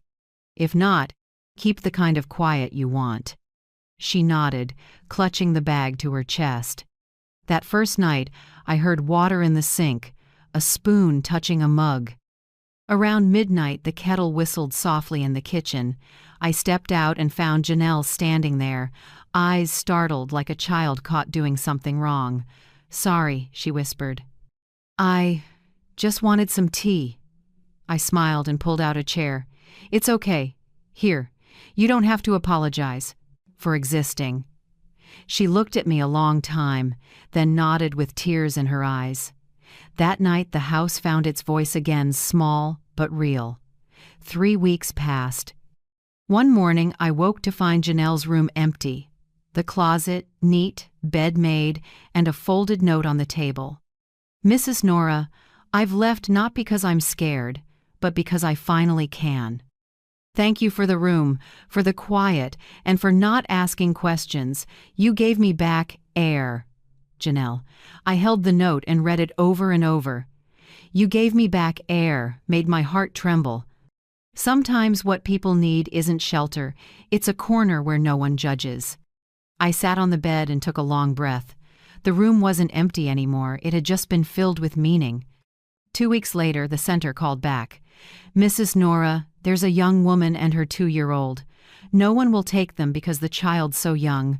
Are you sure? I'm sure, I said. Bring them. That afternoon, Mariah arrived, 23, thin, with a close-cropped haircut, carrying little Ollie with big dark eyes. When they stepped inside, Mariah froze, like she was afraid to touch anything. I just smiled, crouched to Ollie's eye level. Hi, Ollie, do you like toy cars or blocks? He pressed his lips together, then whispered, Cars. I nodded. Cars are in that corner, next to the vase. I'd already set out a basket of toys, a few cloth books, a small teddy bear, and a jar of daisies on the table. Mariah looked at me, her lips trembling. You really prepared this for us?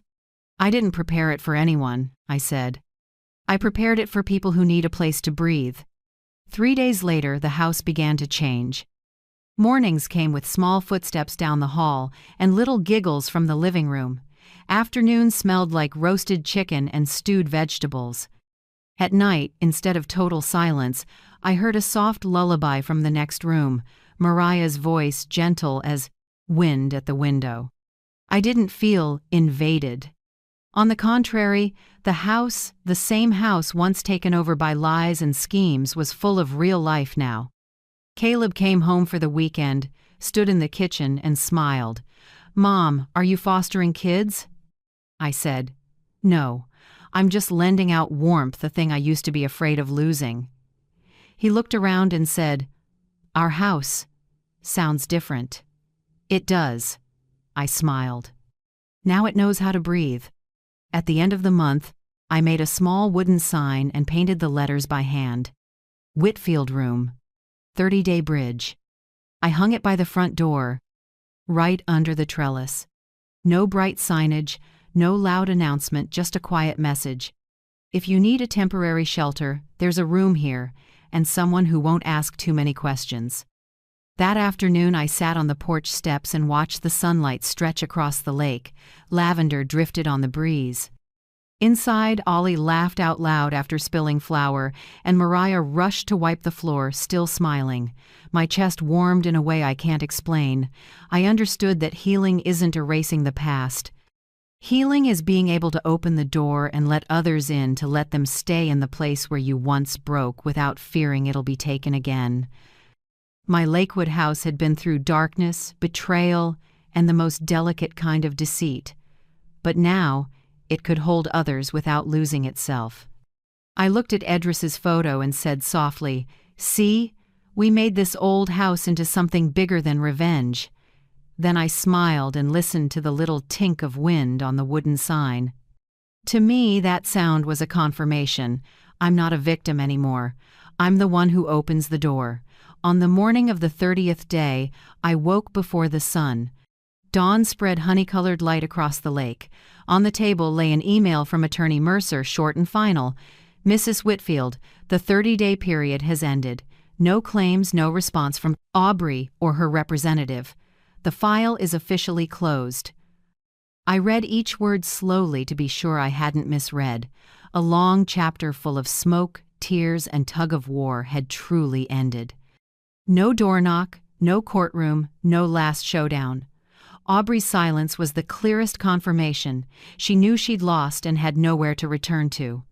I breathed deep, sipped my coffee, and felt my heart steady for the first time in months. At noon, Caleb came home. He stood at the door with an envelope, his eyes relieved but tinged with shame. Mercer sent a copy to me too, he said. It's really over, Mom. I nodded. The legal part is over, but what about your part? Caleb looked up. In his eyes there was no defensiveness, no suspicion, only genuine remorse. He walked closer and set the envelope on the table. I'm sorry, Mom, for letting someone make me doubt you, for staying quiet when you needed me most. I placed a hand on his shoulder. You don't need to apologize for being fooled. Everyone misses the light sometimes until the darkness passes. He nodded slightly and took a breath. I've started seeing a therapist, Mom, not just to forget, but to learn not to repeat things. I want you to trust me again. No promises needed, I smiled. Just live decently.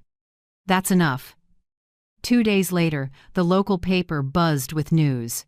Graham Pierce, the man in the dark suit with steel-cold eyes, was under investigation for financial fraud and investment scams. Accounts frozen, company charged. The article didn't mention Aubrey, only a vague note. A young woman previously seen with Pierce in Lakewood is currently unaccounted for. I folded the paper. Not happy, not bitter. Just the sense of a circle closing. Maybe somewhere Aubrey chose to fall into the hole she dug herself. That afternoon I went down to the storage room. The boxes labeled Property of Aubrey Whitfield sat in the corner, dusty. I took a marker, crossed out her name, and added, Unclaimed items. I locked the storage door, slid in a new lock, and listened to the clean click, the crisp sound of a sealed past. The next month, my Lakewood house ran a rotation for temporary guests. I set clear rules. Each person could stay up to 30 days, respect the shared spaces, and, if possible, contribute one weekend dinner for everyone to share. I called it the Dinner Fund. One Friday night, there were 5 of us around the table, me, Caleb, Janelle back for a visit, Mariah and little Ollie, and a new young woman named Trina just out of the center. The room smelled like roast chicken and garlic bread, and soft laughter rolled around the dining room. When Caleb raised his glass, I caught his gaze, the look of a man who'd been lost and was finding his way back to a real family.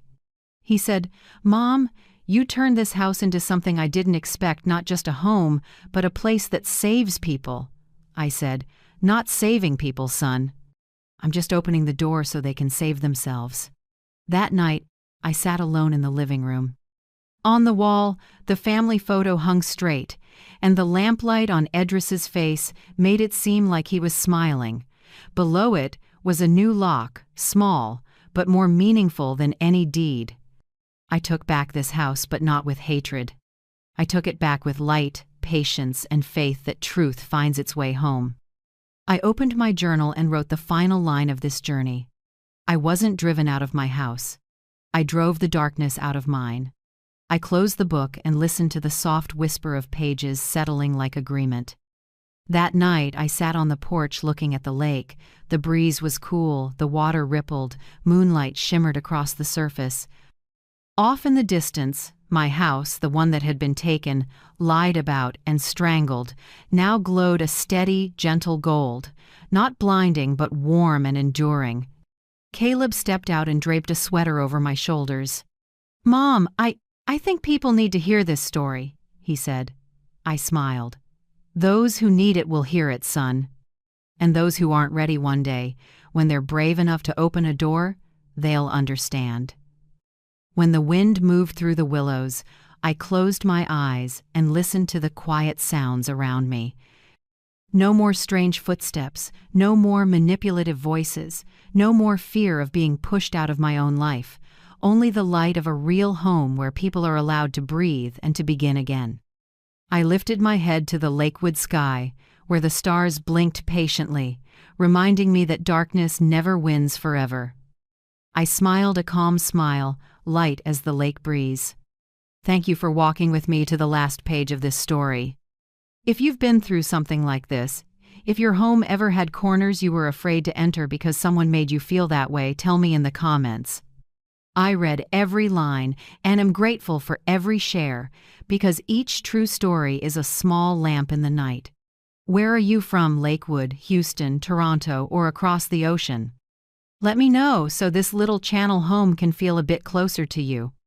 And if this story touched your heart, please like, subscribe, and turn on the bell so every time I open the door to tell more, you'll always have a seat in the front row. Thank you for helping keep the light in this house from ever going out. Give the master bedroom to us, and you can sleep in the basement tonight. My son said it so lightly, right as he rolled his suitcase through the door. Behind him, my daughter-in-law glided past me in dark sunglasses with that appraising look like someone touring a house she's about to buy.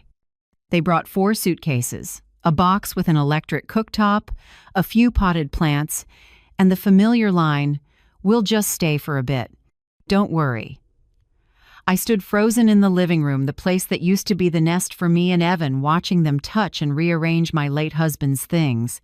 My heart went cold, but my lips still held a smile. Under my hem, my fingers gripped the safe key.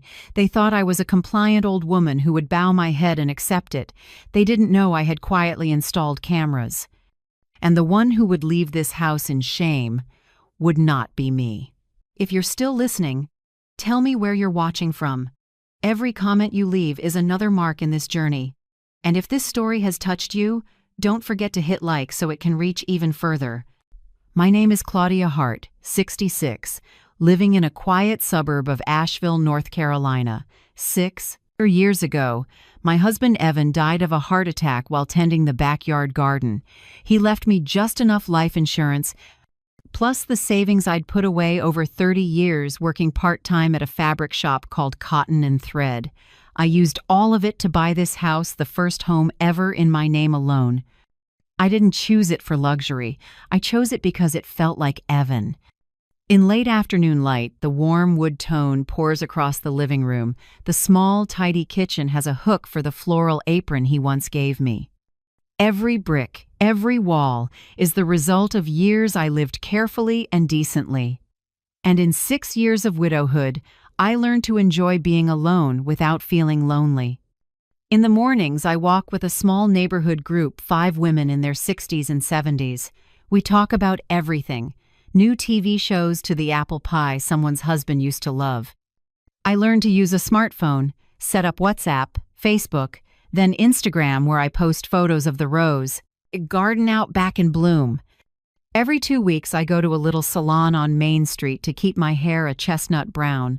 The color, Evan said, made me look like autumn smiling. I thought my life had settled back into a calm rhythm. Until that afternoon, when the door opened and Dylan walked in with Harper.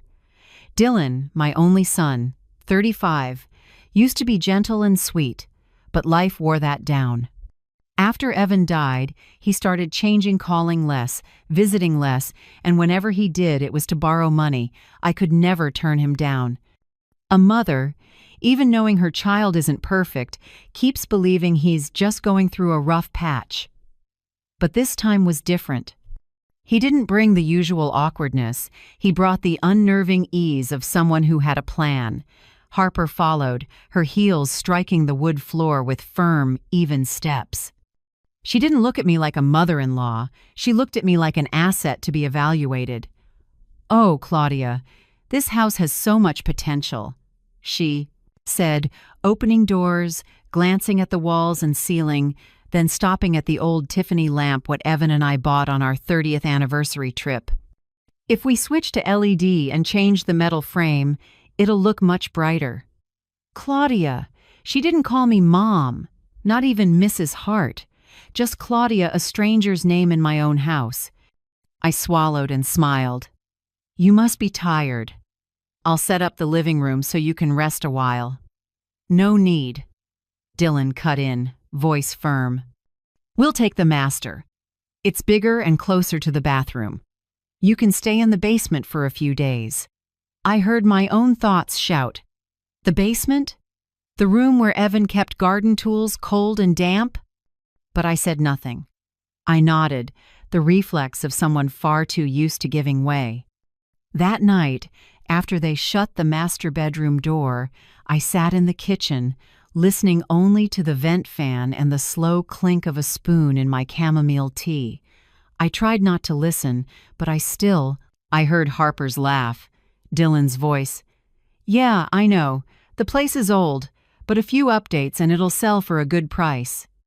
We need to talk her into it, or at least get her to sign a few papers to make things easier later." Then they laughed. I sat still, gripping the cup until the heat was gone. The next morning I went on my walk as usual.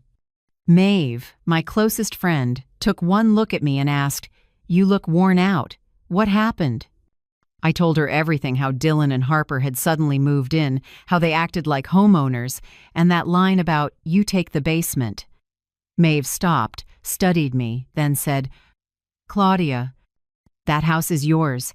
You worked your whole life for it. No one has the right to walk in without permission. Don't let kindness blur your judgment." I nodded, but deep down I felt something heavier than fear, the sadness of a mother losing authority over her own life.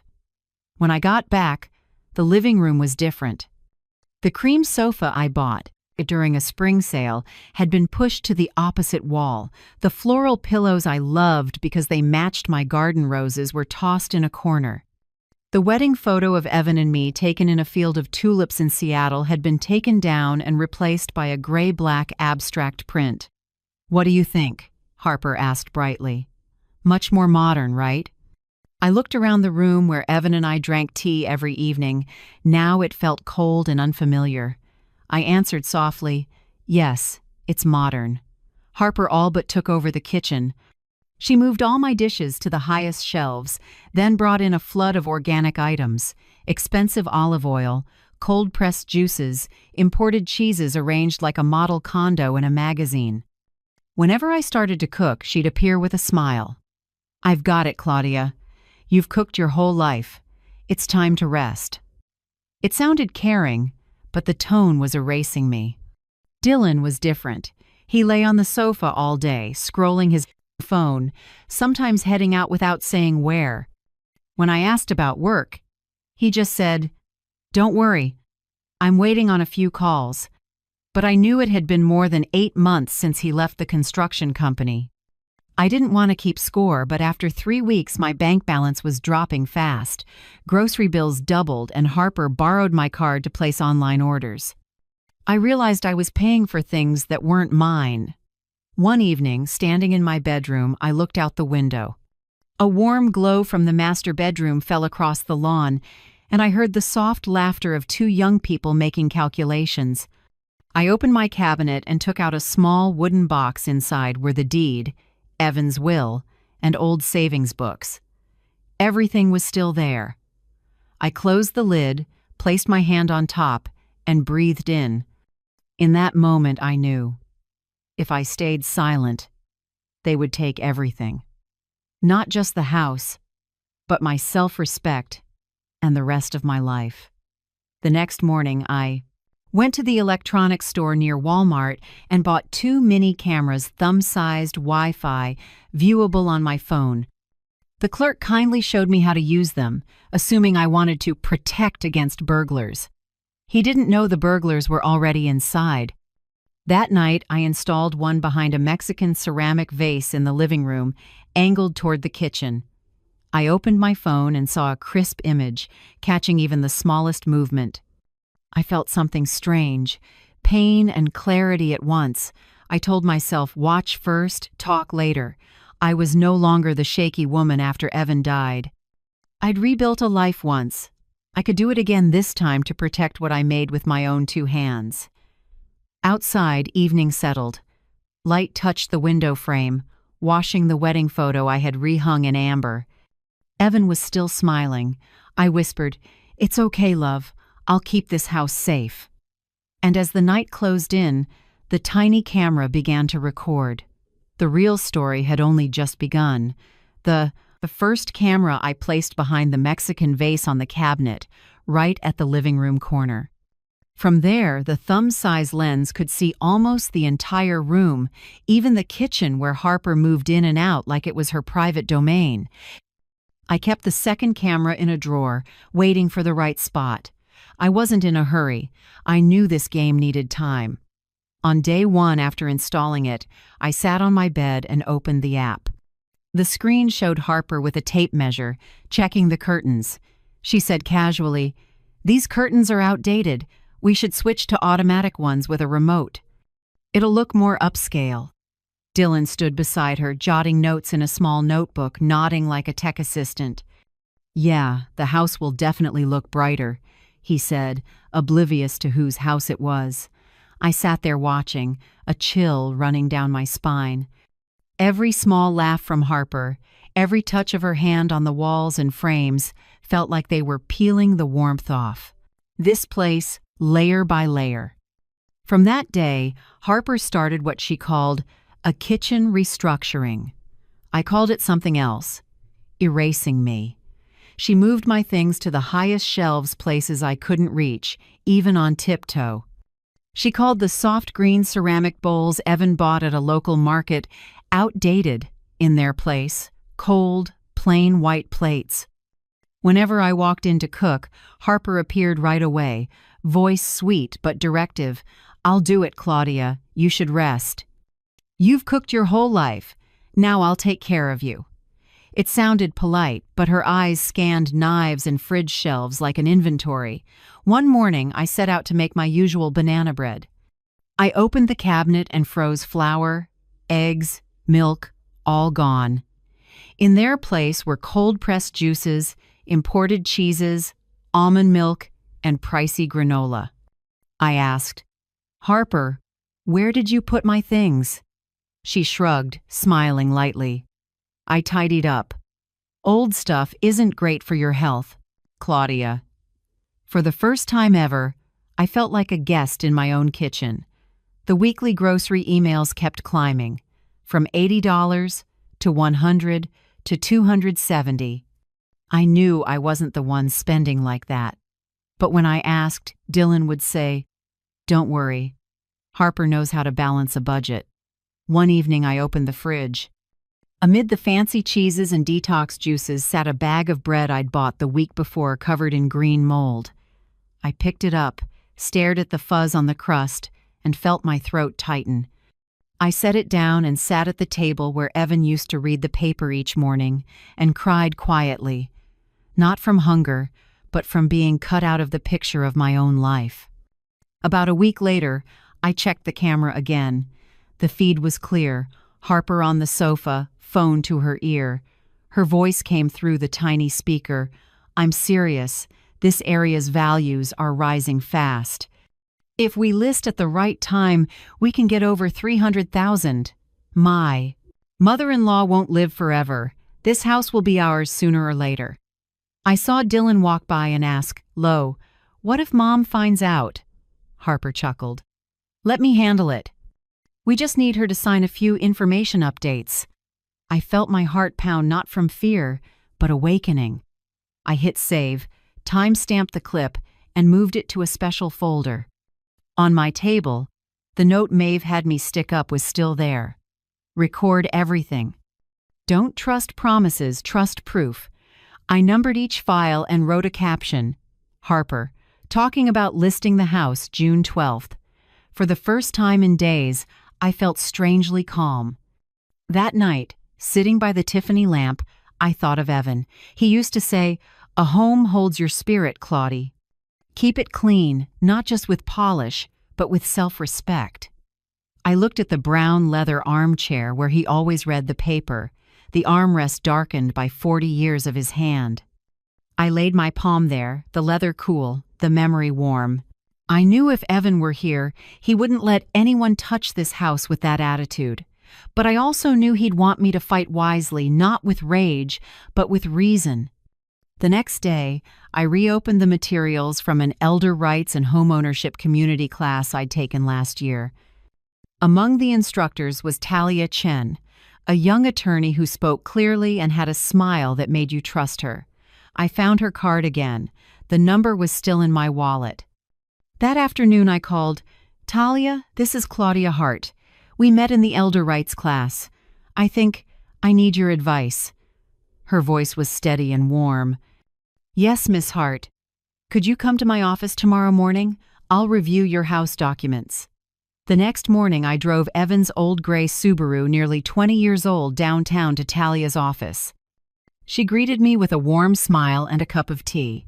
"Did you bring the house papers?" she asked. I opened my bag and pulled out an old folder. Deed, purchase, contract, insurance receipts, Evan's will. Talia read each page, sometimes jotting notes. When she finished, she looked up and said firmly, "You are the sole legal owner.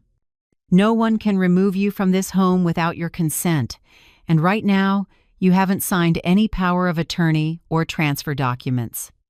That means you retain full control."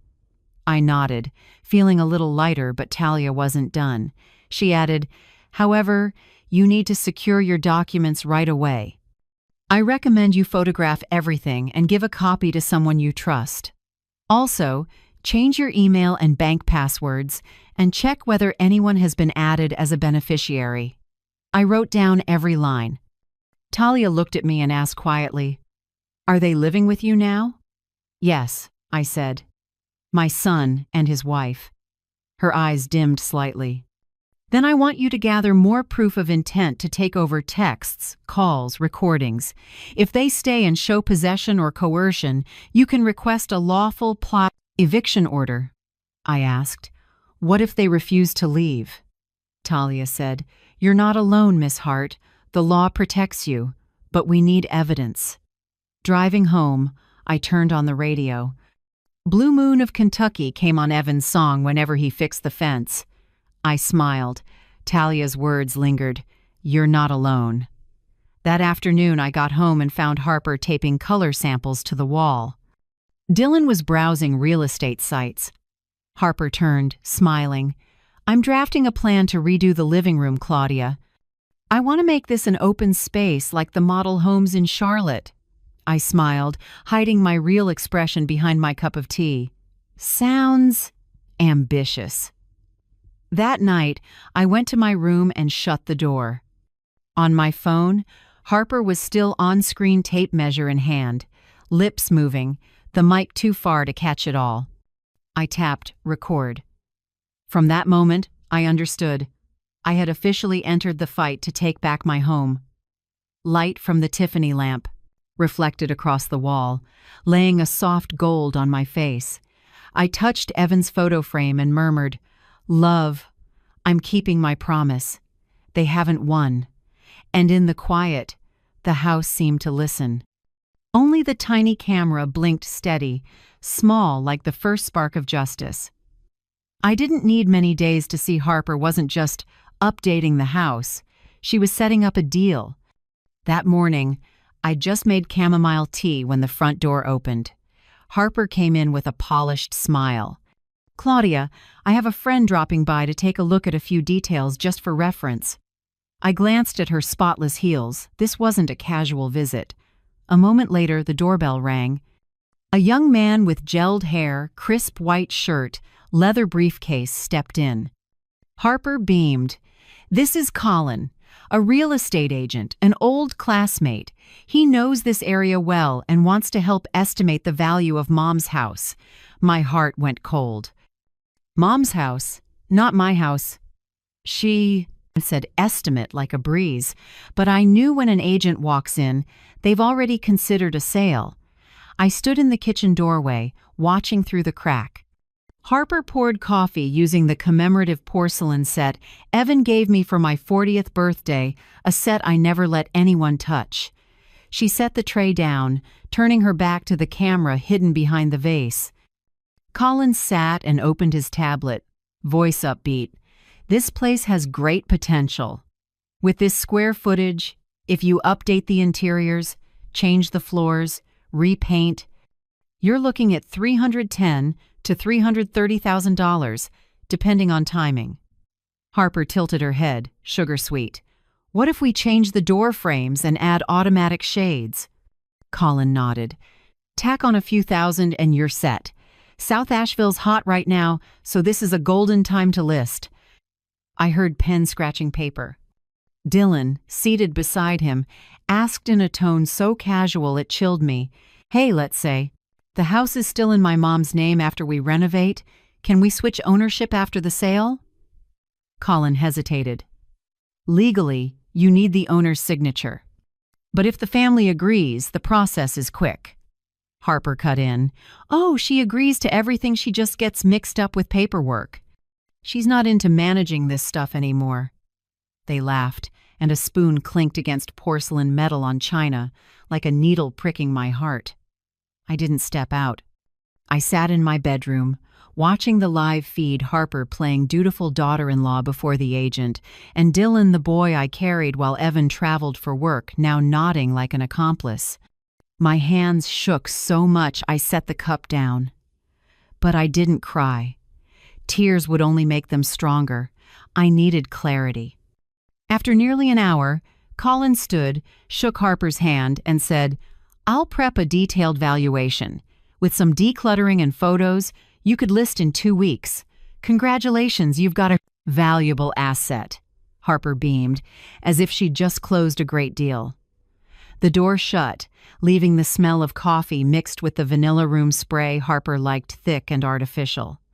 I quietly turned off my phone and sat still until my heart settled. From the living room, Harper's voice rose clear and cold. "I'll call the lender about the deposit for the South Asheville place. Good schools. Quiet. Perfect for a family." Dylan mumbled. "What about Mom?" Harper answered, lower but still audible on the mic. "Senior living. I found a place with great reviews, private rooms, quiet. On paper, it looks perfect. She'll adjust." I let out a dry, strangled laugh. Senior living. That's what they called their plan to push me out, dressed up in pretty words. I took out my phone and exported the video. 3 clips.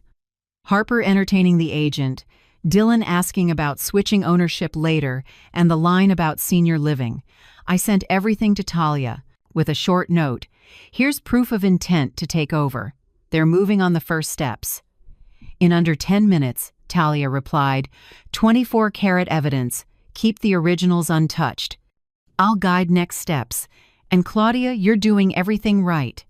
Just 4 lines, but it felt like someone had breathed life back into me. In this fight, I wasn't alone. When night fell, I walked into the living room. Harper and Dylan had gone out to dinner. The house was unusually quiet, only the wall clock ticking. I moved slowly through the room, touching the old things, the Tiffany lamp still casting warm gold, the leather armchair still dented where Evan used to sit. I lifted our wedding photo, the one Harper had removed, and hung it back where it belonged. Evan was still smiling in it, pride in his eyes. I whispered, "Love, I'm keeping my promise. I won't let them turn this home into a cheap commodity." Then, I took a small notebook and wrote, in steady strokes, June 14th. They brought an agent to appraise the house. They discussed selling and a new place in South Asheville. I sat 2 walls away and heard every word. They decided I was invisible. And because of that, I'll make sure they see me in a way they won't expect. I closed the notebook and set it on the coffee table. Outside, a thin moon rose, washing a pale glow over the living room wall. I turned off all the lights except the Tiffany lamp, the lamp that was Evan's, and now stands guard over my honor. That night, I didn't sleep. I sat by the window with a cup of tea gone cold, thinking about everything. About Evan, about the son I once believed was a good man, about the daughter-in-law planning each move. I didn't feel hatred, just a raw emptiness, like someone had scooped out my softest part and packed it with ice. I opened the notebook and added one last line. June 14th, I set a 7-day deadline, 7 days to prepare a counterplan. I didn't. I know exactly how everything would play out, but I knew I wouldn't sit still. I would collect, record, and protect every inch of this house of what is mine. Early morning, the first sunlight streamed into the living room. I sat by the window frame, watching tiny dust motes sparkle in the light like millions of floating memories. Outside, Harper's car sounded. I heard her voice carrying on the phone. "Yeah, Colin. Please email the valuation. We want to list next week if my mother-in-law signs quickly." I closed my eyes and took a deep breath. In my head, Talia's voice was clear. "Don't confront them head-on before it's time. Let them expose themselves." I smiled, smoothed my hair, and stood up. On the table, my wedding photo with Evan caught the sun, shimmering like a reminder. There are things people can buy but never truly own, and this house is one of them. That morning, I woke earlier than usual. Asheville air was a little crisp, dew still clinging to the rose, canes on the porch. I looked at myself in the mirror. The face with wrinkles no longer made me sad. I chose a beige dress in the soft fabric Evan liked and put on the pearl earrings he gave me for our 25th anniversary. In the mirror, the light reflected a woman I had once forgotten, not the gentle old lady they imagined, but Claudia Hart, who worked 30 years and paid for this house down to the last dollar. I brewed coffee, the whole bean kind Evan loved, kept in a glass jar. When the aroma filled the kitchen, I knew I was ready. Around 8:30, Dylan and Harper woke up. They had argued in low voices in their room, then came out looking tired. I sat at the table, hands around my coffee cup, voice even, "We need to talk." Dylan frowned slightly, and before he could react, I continued, firmer than even I expected. "I bought this house. I decide who lives here and for how long. Any changes in this house require my consent." As the words landed, the room seemed to pause. Dylan blinked, staring at me like he was trying to recognize whether the woman in front of him was really his mother. "Mom, why are you saying this out of nowhere?" I thought. "You thought I would keep staying silent?" I cut in, eyes on him. "No, Dylan, my silence hasn't meant consent." Harper stepped out, phone in hand, lips tilted in a half-smirk, half-challenge. "Claudia, you must be misremembering. This house was bought with Dad's life insurance, and Dylan should have a share of that. I'm only helping you modernize it." I set my cup down, voice low but precise. "No, Harper. I'm not misremembering. I signed the contract, my name is on the deed, and I've paid every property tax for 6 years. This is my legal asset." I picked up the remote and turned on the TV. The camera clip came up, Colin the real estate agent, voice clear. "The price could reach $310,000 to $330,000 if you list at the right time." I tapped again. Harper's voice came through, sharp. "I'll handle the paperwork. My mother-in-law won't live forever." "Senior living sounds good anyway." Senior living echoed through the room like a knife. Dylan whipped toward Harper, face flushing. You said that?" Harper froze, her voice catching. "I was joking." I turned off the TV and faced them. "No need to argue," I said evenly. "I don't need excuses. I only want you to understand one thing. I know everything." Dylan forced a smile. "Mom, you recorded us? Why would you do that?" I answered plainly, "No." I protected my home. I stood and pulled a paper from the envelope I'd placed on the table, the printout from my attorney, Talia Chen. "I've retained an attorney," I said. "If, 7 days from today, you have not moved out, she will file for eviction and a no trespass order with the court." Harper's eyes widened, her voice harsh. "You can't do really that. We're family." I nodded. "Yes, but family doesn't mean permission to violate boundaries. Family means respect, not exploitation." Dylan lowered his head. I could see him wrestling with embarrassment and anger. "Mom, I just wanted to ease your burden. This house needs maintenance, someone to take care of it. I didn't mean I cut in. You let someone else decide everything in my kitchen without me. That's not helping, Dylan, that's taking over." Harper shifted tactics fast. She inhaled, softened her tone, eyes glossing like she might cry. "I only want you to have a better life. I'm afraid you're lonely. Things here are old, updating them would make you happier. I meant no harm." I looked at her for a long moment. I had been a woman who knew how to cry to diffuse conflict. I recognized purposeful tears. "Harper," I said slowly, "if you truly wanted to help, you would ask before acting.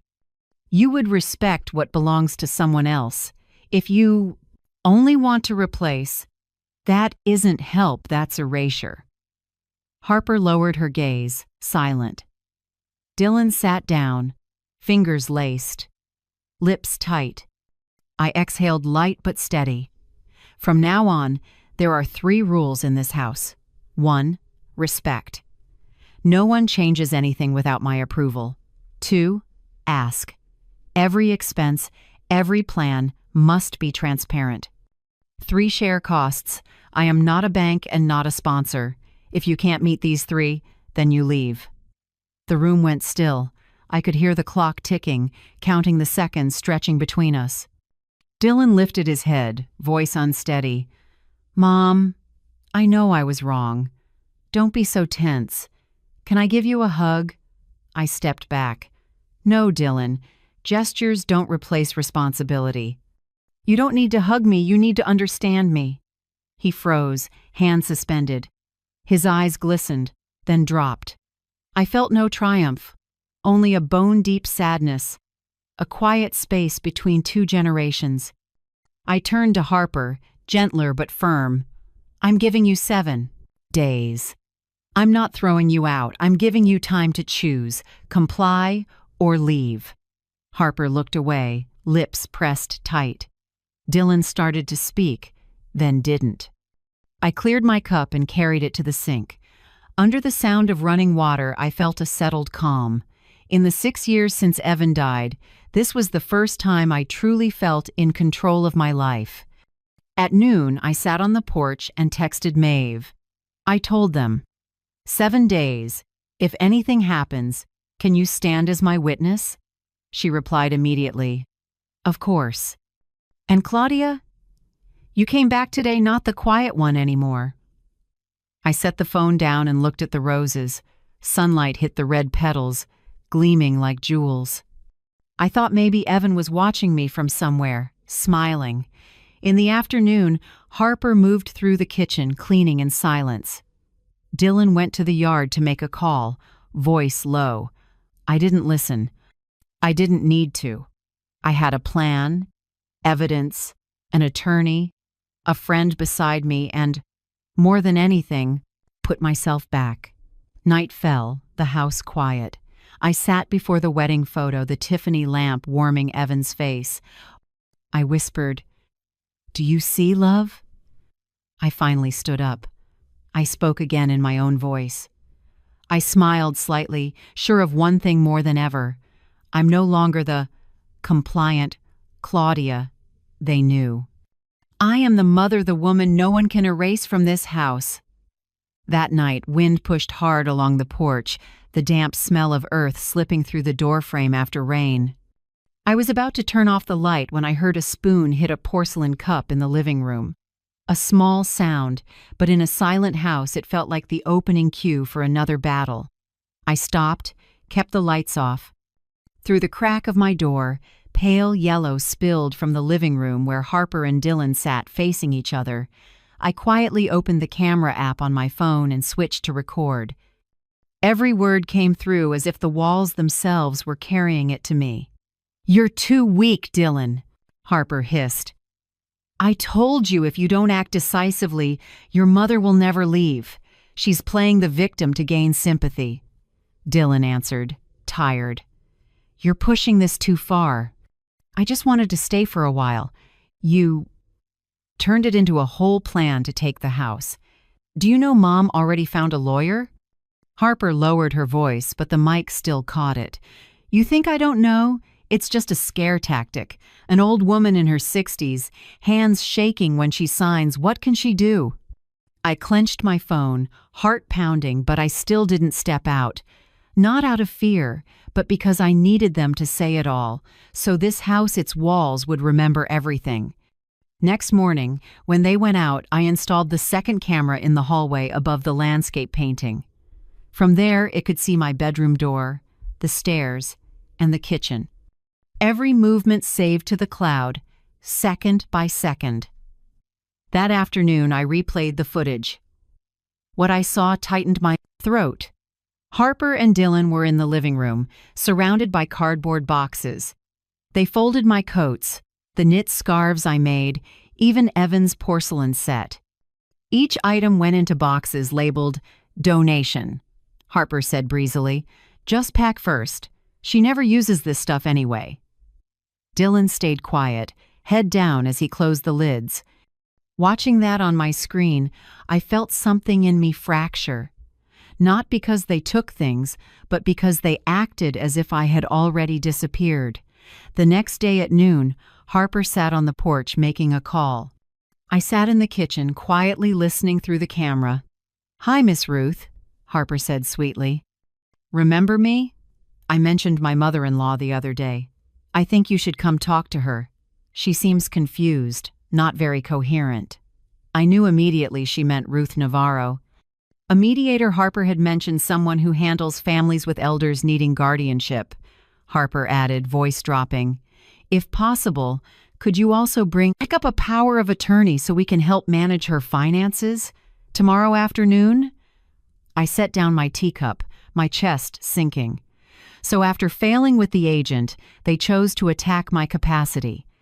The following afternoon, Ruth arrived, a woman around 50, neat curls, half-rimmed glasses, carrying a large leather bag. Harper welcomed her warmly, as if hosting a consultation in her own home. I poured coffee, set it gently on the table. "Please," I said, calm. Ruth smiled, but her eyes scanned the house like an appraisal. "Thank you. I just want to chat a little. Your son and his wife said you've had trouble managing your assets lately, is that right?" I glanced at Harper, who lowered her head in a worried pose. Dylan sat silent. I took a sip and said, "No. I'm lucid enough to know who is in my home and who tried to change the locks without asking." Ruth paused, then kept her smile. "I understand. Sometimes a financial power of attorney can reduce stress. At this age, paperwork mistakes can cause issues." I opened my bag and pulled the envelope I'd prepared. Inside was a letter from my family doctor, Dr. Simmons, who examined me last week. "This is my capacity statement," I said, sliding it to Ruth. "My doctor confirms I'm fully competent, memory intact, with no signs of cognitive decline." Ruth read a few lines, then nodded slowly. "I see." Her initial confidence faded. Harper jumped in, trying to recover. "Miss Ruth, I only meant she should have support, not that we doubt her," Dylan added. "We just want to protect Mom." I looked at them both, voice quiet but firm. "If you want to protect, start by not lying." No one spoke. Ruth's eyes shifted. She stood and said neutrally, "I understand. Perhaps this isn't the right time. Keep my card in case you want to talk further." I smiled and accepted the card like a piece of evidence. "Thank you, Ruth. I'll keep it safe." She left in silence. Harper looked at me, trying to appear composed, but her hand trembled around the cup. Dylan avoided my eyes and muttered, "Mom, you misunderstood." I didn't answer. I just tapped stop recording in my pocket, every word of the conversation saved. That night I sent the audio file to Talia with a note. They brought in a mediator, mentioned financial power of attorney. "I have evidence." "In under 10 minutes, Talia replied. "Perfect, Claudia. You're doing exactly right. Keep the original files. Tomorrow I'll send the notice to terminate their stay. Be ready." I leaned back and closed my eyes. The house was quiet. I could hear light rain on the roof, steady as the heartbeat of the one who's gone, Evan, who always believed every home has a soul. Next morning, Maeve arrived in a jean jacket with a big tote. "What's next, Claudie?" she asked, eyes tender and encouraging. I opened the cabinet and pointed to the boxes labeled donation. "Relabel everything. I won't let even one of Evan's scarves be stamped as charity." Have you ever seen someone try to redefine an elder's capacity? In this part, what angered you most, the donation boxes or the POA suggestion? Tell me in the comments, so this story can become a shared voice. We worked all morning. Maeve replaced labels, I made an inventory. The important things: deed, insurance papers, savings. I put into the auxiliary safe in my bedroom. Maeve kept the spare key. We locked it and carried the file bag to her house 3 blocks away. "Safer with me," she said. Talia said the same. "And Claudie, don't forget to change every password." I nodded. That evening I changed every bank, email, and the smart lock on the front door. Each time the keypad lit, it felt like I was closing another door they'd opened without permission. Late at night, I printed the termination notice under North Carolina law from Talia's email. I read every line carefully, then added a handwritten closing: "The violators must vacate within 7 days from the date signed. If not, the owner reserves the right to request law enforcement intervention." I signed at the bottom, my handwriting shaky but clear. Then I taped the notice discreetly in the kitchen, just under the cabinet right where Harper opened every morning for her juice glass. I stepped back, watched the white paper glow under the warm light, and felt like I'd hung a protective charm. Outside, wind nudged the curtains. The house was silent, but I knew its walls had heard everything, heard their plans, heard my words, and now stood with me. I turned off the light and whispered, "Listen, Evan, hear me. I finally learned how to protect myself." In the dark, the porch wind sounded like an answer, warm and steady. On the 3rd morning after I posted the notice in the kitchen, the house was strangely quiet. No yoga music from Harper, fewer footsteps from Dylan. I thought they were preparing to leave quietly until Harper walked into the kitchen, resting a hand lightly on her stomach, her face a mix of stress and calculation. "Claudia," she called, softer and slower than usual. I need to talk to you." I was wiping the table and looked up. Morning light crossed her face pale, trying to appear fragile. "I'm pregnant," Harper said, eyes down, voice barely above a breath. I paused half a beat. The words dropped into the kitchen like a pebble into a deep well, quiet but seismic. I set the cloth down and drew a long breath. "Are you sure?" I asked. She nodded, fingers laced over her belly like cradling a life already here. "Just 6 weeks. We haven't told anyone. I don't want to make things worse. I just hope you understand we can't move out now." Harper lifted her head. Her voice shook, but her eyes brightened like someone who'd found a winning card. "For the baby, Mom. You were a mother, you understand. I just need a stable place, at least until I give birth. After that, we'll go." I went quiet. In my mind flashed the young Evan when I was pregnant with Dylan, how he prepared everything, from the little crib to the body pillow. I know the fear and tenderness of a mother-to-be. But I also remembered Talia's words very clearly from our consult last week. "Pregnancy doesn't create residency rights or property ownership, Claudia. Don't let feelings derail judgment. Good hearts can be exploited through their kindest instincts." I poured water, my hand still faintly shaking. "Harper," I said softly, "I bless the baby, but that doesn't change the boundary. This is my home, and I was clear about the 7-day deadline. I won't take it back." Harper stared at me for a few seconds, then her look shifted to wounded anger. "You're heartless," she snapped.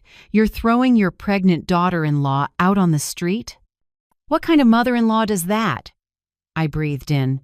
"I'm not throwing anyone out. I'm asking you to leave a place you tried to take. There's a difference, Harper." Dylan came down the stairs, face confused. "Harper, come on," he said quietly. "Don't do this." "Be quiet," she shot back. "Don't you see she has no heart? She only cares about the house, not blood."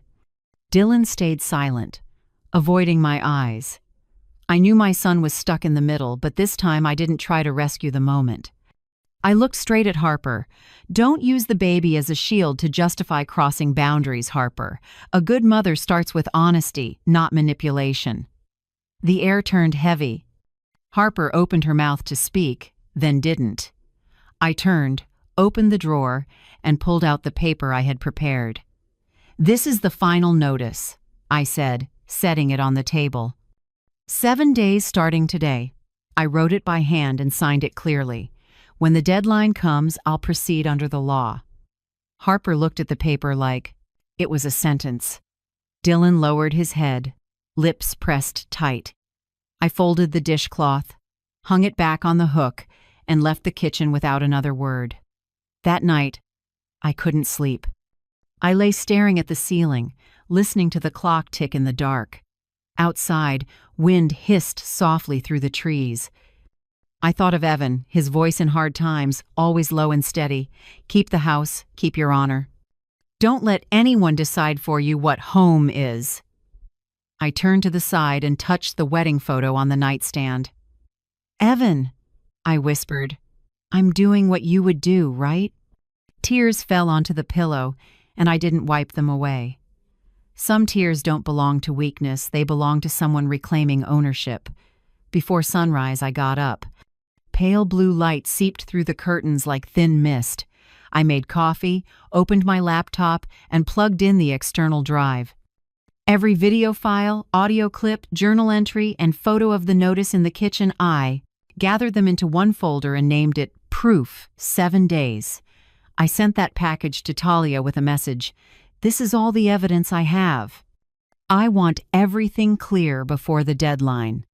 10 minutes later, she replied, Very good, Claudia. I have everything. You're on the right track. Stay calm, I'll monitor the legal side. Reading that line eased me. In the chaos of betrayal, at least one person believed me and we had a clear plan. Near noon, Maeve stopped by with 2 smoothies and a soft smile. Walk? She asked. It's a beautiful day. We went along the little neighborhood road. Maple leaves drifted down, cool air brushing like a soothing hand.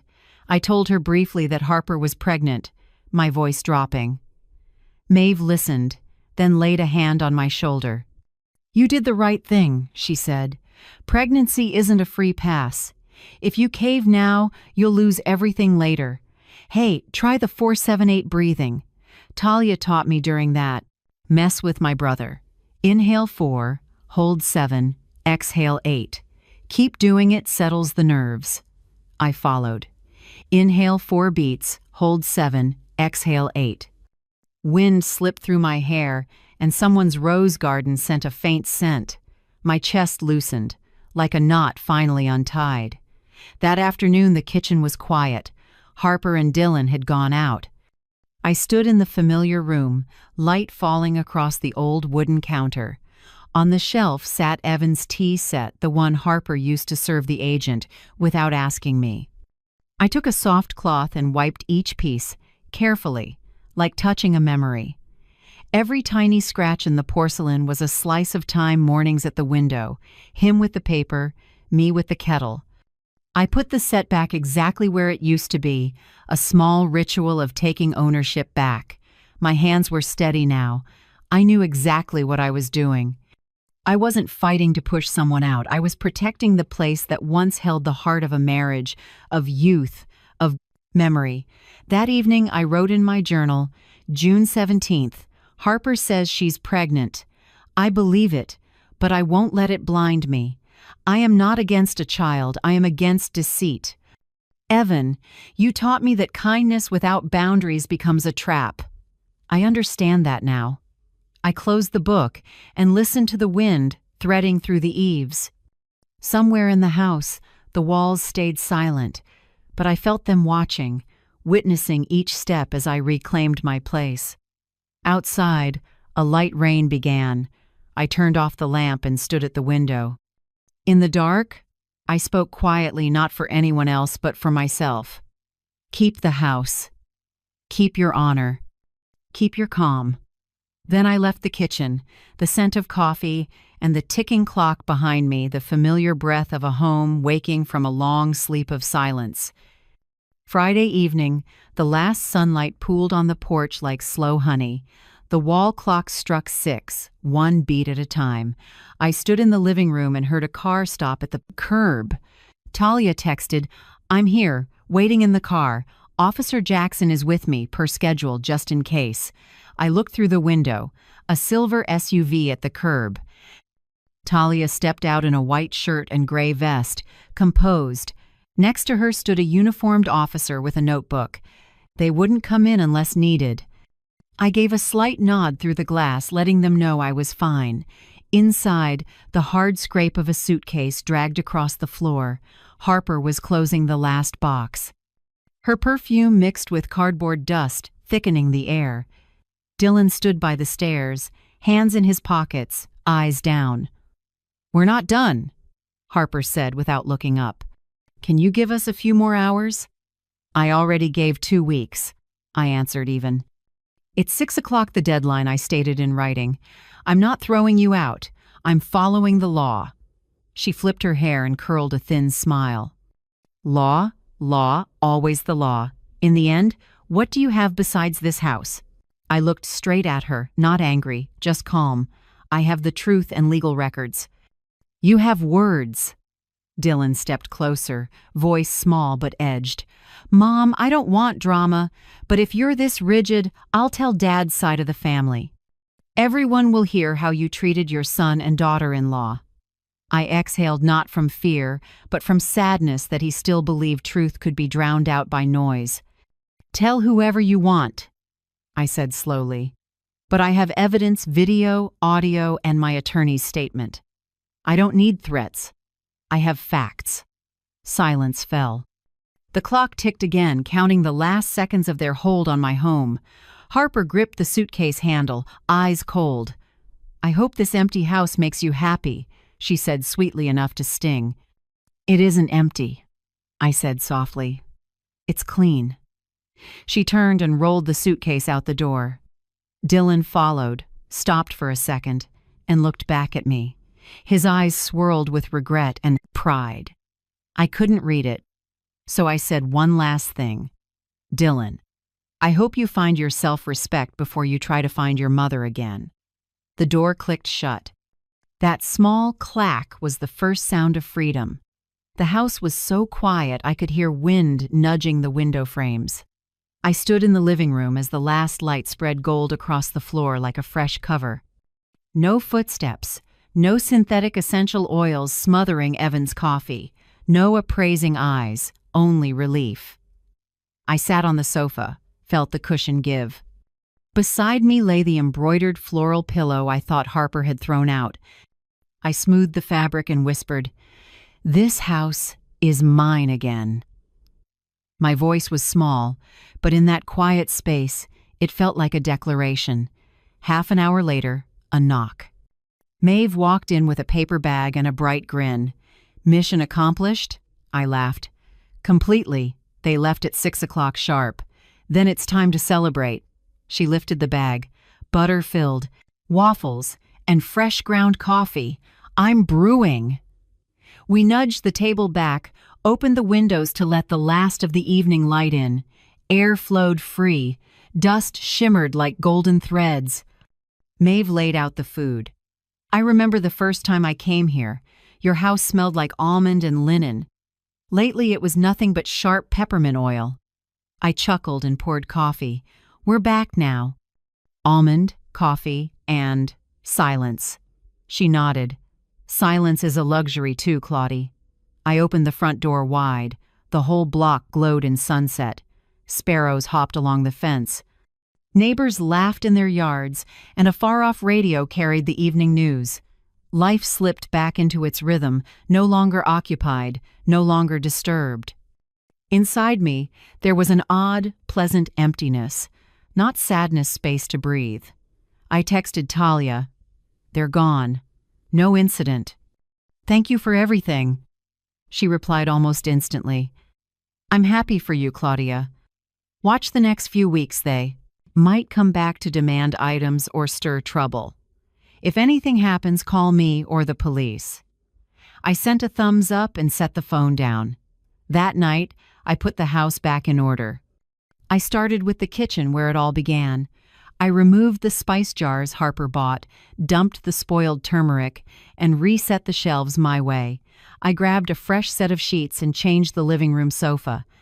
As the clean fabric slid into place, it felt like wiping away weeks of strain. The washer hummed, water flowed like a soothing soundtrack.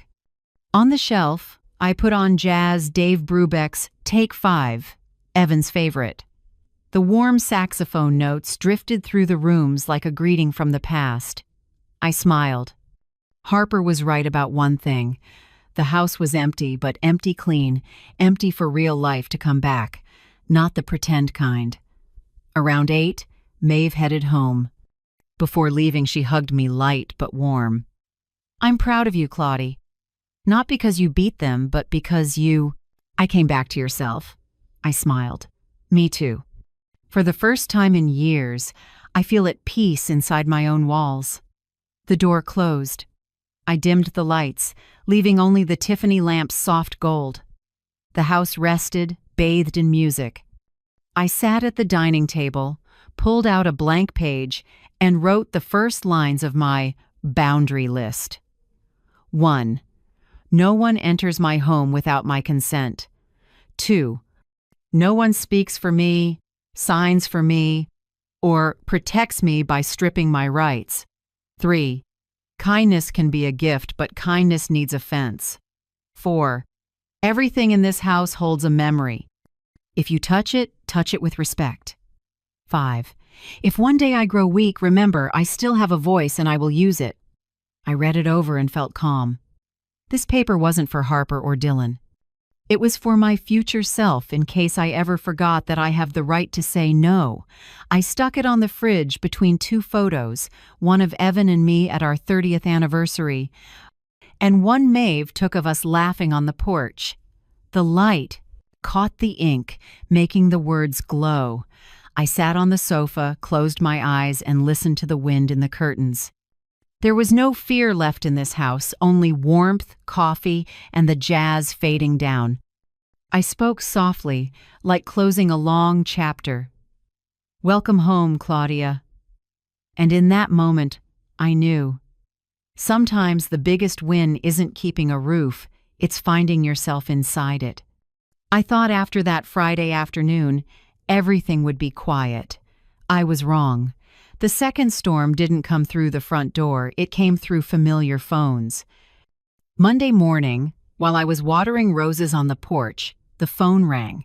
The screen read, "Aunt Nora." Evan's cousin, who cried in my arms at the funeral, who once said, "You're the best part of Evan that remains." "Claudia, what is going on?" Her voice was rough, irritated. "Dylan called me last night. Harper's pregnant and you kicked them out? How could you?" I took a breath, kept steady. "Aunt Nora, it's not that. Simple. No need to explain." She cut in. "A good mother knows how to sacrifice. You live alone in a big house, why not show some mercy?" I gripped the phone. Morning sun still lit the dew on the roses, but inside my sky dropped another floor. "Aunt," I said softly, "sacrifice only means something when it isn't being exploited." On the other end, silence. Then the line went dead. Soon after, the phone rang again. Cousin Jeff. He once stayed in my house 2 months after his divorce.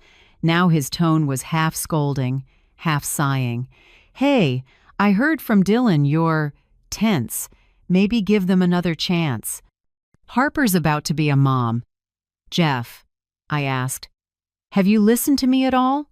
Or only to him?" He hesitated, then offered one line. "You're old, don't end up alone. Forgive." I hung up and set the phone on the table. For a moment, I heard my own blood in my ears. Not anger, hurt. People who once ate at my table and heard my stories. All about Evan now turned away after one call from Dylan. By noon, another call. Evan's old friend, Clarence. "Claudia, I heard you lost your temper and want to take your own son to court. Is that true?" "I'm not suing. I'm protecting my property. But that house is where Evan lived. Aren't you afraid people will say you forgot what you owe him?" I let out a small, dry laugh. "If Evan heard that, he'd crack up, Clarence. He taught me to keep what we built, not hand it to someone who disrespects it." Silence for a few seconds, then he hung up. I sat and watched the screen light and dim. Each call was an accusation carried like an arrow, sent by people I once trusted. That afternoon, Maeve found me sitting on the porch, phone face down. "More calls?" she asked, handing me iced tea. "Yeah. Everyone has an opinion about a good mother. They forget to ask whether any good child makes his mother change the locks." Maeve sat, studied me, and said, softly, "Claudie, stop picking up. The ones who get you don't need your defense. The ones who don't, you could talk a lifetime and it won't matter." I nodded. She was right. That night, I silenced the phone. For the first time in years, I allowed myself not to hear everything. But not everyone called to accuse me. Near midnight, a text from Dylan lit the screen. I hesitated, then opened it. "When you're truly old, don't come to me." I read it again and again, my heart stinging but no longer collapsing. I typed back, "I don't need your care. I need respect, the very thing you didn't give." I hit send and took a long breath. Next morning, as I was making coffee, a video call came in. The name read, "Piper Hart, my brother's daughter, Marcus Jr.'s girl." "Auntie." Her voice was clear but trembling a little. "They're trashing you on Facebook, saying you're cold to Dylan. But I don't believe it. I know you're not like that." I smiled, eyes wet. "Thank you, Piper. Do you have proof?" she asked quietly, leaning toward the camera. I nodded. "I do. I kept everything. Here." I shared a short clip. Harper talking about senior living and listing the house. Piper went quiet, then said firmly, "I'll tell Dad." "Don't worry, you're not alone." The call ended, but my heart brightened a shade. In all that noise, someone still believed in the light of truth. That afternoon, Marcus, my brother, called. His voice was low and measured. "You holding up, Claudie?"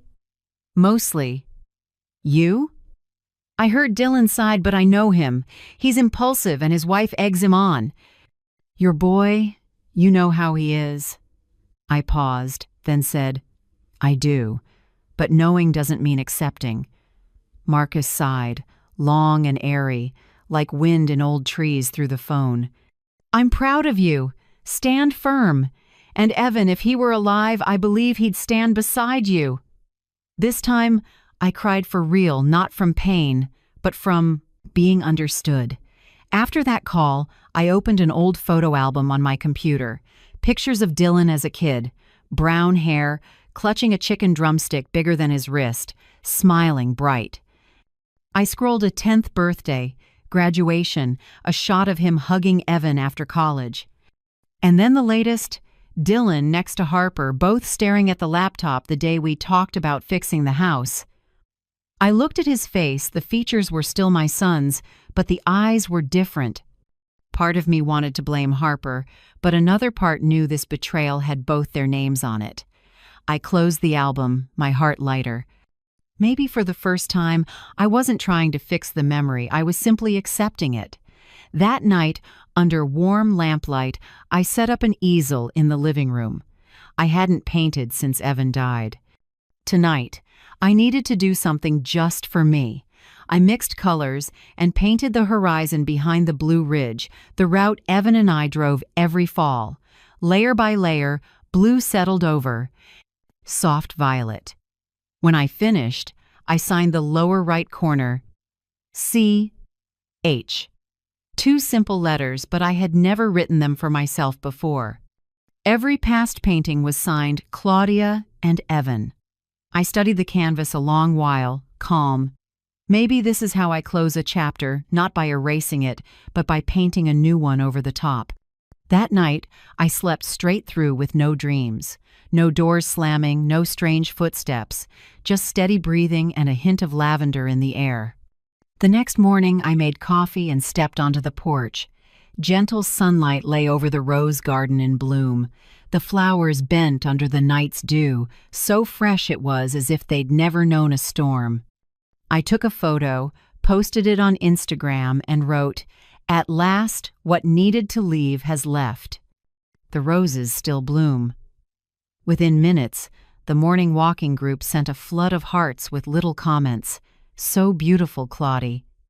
You're making me want to plant roses today. Your house looks bright again. I smiled, took a sip of coffee, and felt as warm as the first light of day. The storm passed, and I'm still here, whole, clear, and free. Tuesday afternoon, while I was sweeping leaves in the yard, a silver sedan eased to a stop at the gate. I recognized it right away, the familiar plate, the familiar soft thud of the car door. Dylan got out first, shirt wrinkled, face tired. Harper followed, her belly showing more now. In the back seat, I saw Aunt Nora, blue fedora tilted to one side, eyes sharp like a freshly honed blade. I stood still, broom in hand, wind tipping the rose canes behind me. Harper spoke first, her voice part apology, part rehearsal. "Claudia, I'm sorry. We were really wrong. I know you're angry, but we have nowhere to go. The temporary place we rented is dirty and cramped, and I'm pregnant." She set her hand on her belly, a slow, calculated move. Dylan stared at the ground, silent like a boy forced to apologize without knowing why. I nodded slightly but said nothing. Harper took one more step, eyes shimmering. "We're just asking to stay a few days, until we find another place. Really? We only need a few weeks." I set the broom down, took a long breath, then lifted my hand to my chest. "Harper," I said, "I understand there's a life here that needs protecting." I gestured lightly toward her belly. "But here, I set my hand over my heart. There's someone else who needs protecting, and that person is me." Harper blinked, lips pressing together. Aunt Nora cleared her throat and stepped forward, voice tight and commanding, "Claudia, I know you're angry, but have you no humanity left? That's your own son, your blood." I turned to her, calm. "Aunt Nora, humanity doesn't mean letting people trample your boundaries. I learned that at too high a price." She rolled her eyes and jabbed, "You're old, don't be so bitter." I smiled. Age isn't a reason to lose boundaries. It's the reason to guard them even more. I invited them into the living room. The air was tight as a freshly cranked string. I set down a tea tray. A soft cinnamon rose scent lifted through the room. Dylan glanced around the house, looked the same, only neater, brighter.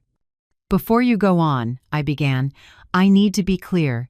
If you truly want to stay temporarily, I can only accept on non-negotiable conditions." Harper and Aunt Nora exchanged a look. Dylan frowned. I listed them slowly. 1.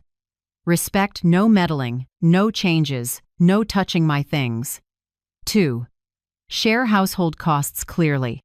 I don't support other adults. 3. A specific time frame, no open-ended stays. And last, if you truly want to stay, you sign a temporary lodging agreement with proper notarization. If any of these are missing, I refuse. Silence fell. Aunt Nora gave a short, scornful laugh. "Heavens! Do you think your home is a law firm? Papers and contracts with your own son?" "Claudia, bitterness is swallowing your heart." I answered evenly, "No. I'm letting reason protect my heart." Harper shifted tone quickly, softer, almost trembling. "I don't want to sign anything.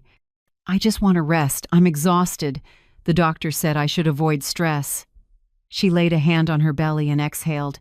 "If you won't let us stay, then could you lend us money? We'll find another place. Just a small amount, please." I looked at her a long time. "All right. But I need a repayment plan, a clear due date, and signatures from both of you." Harper faltered and glanced at Dylan. He avoided my eyes. "Mom, we don't know exactly yet. Once things settle, we'll send it back." "So there is no plan," I concluded, quiet but cool. "Then my answer is no." Aunt Nora sprang up, louder. "Claudia, who have you become? If Evan were alive, he'd be heartbroken.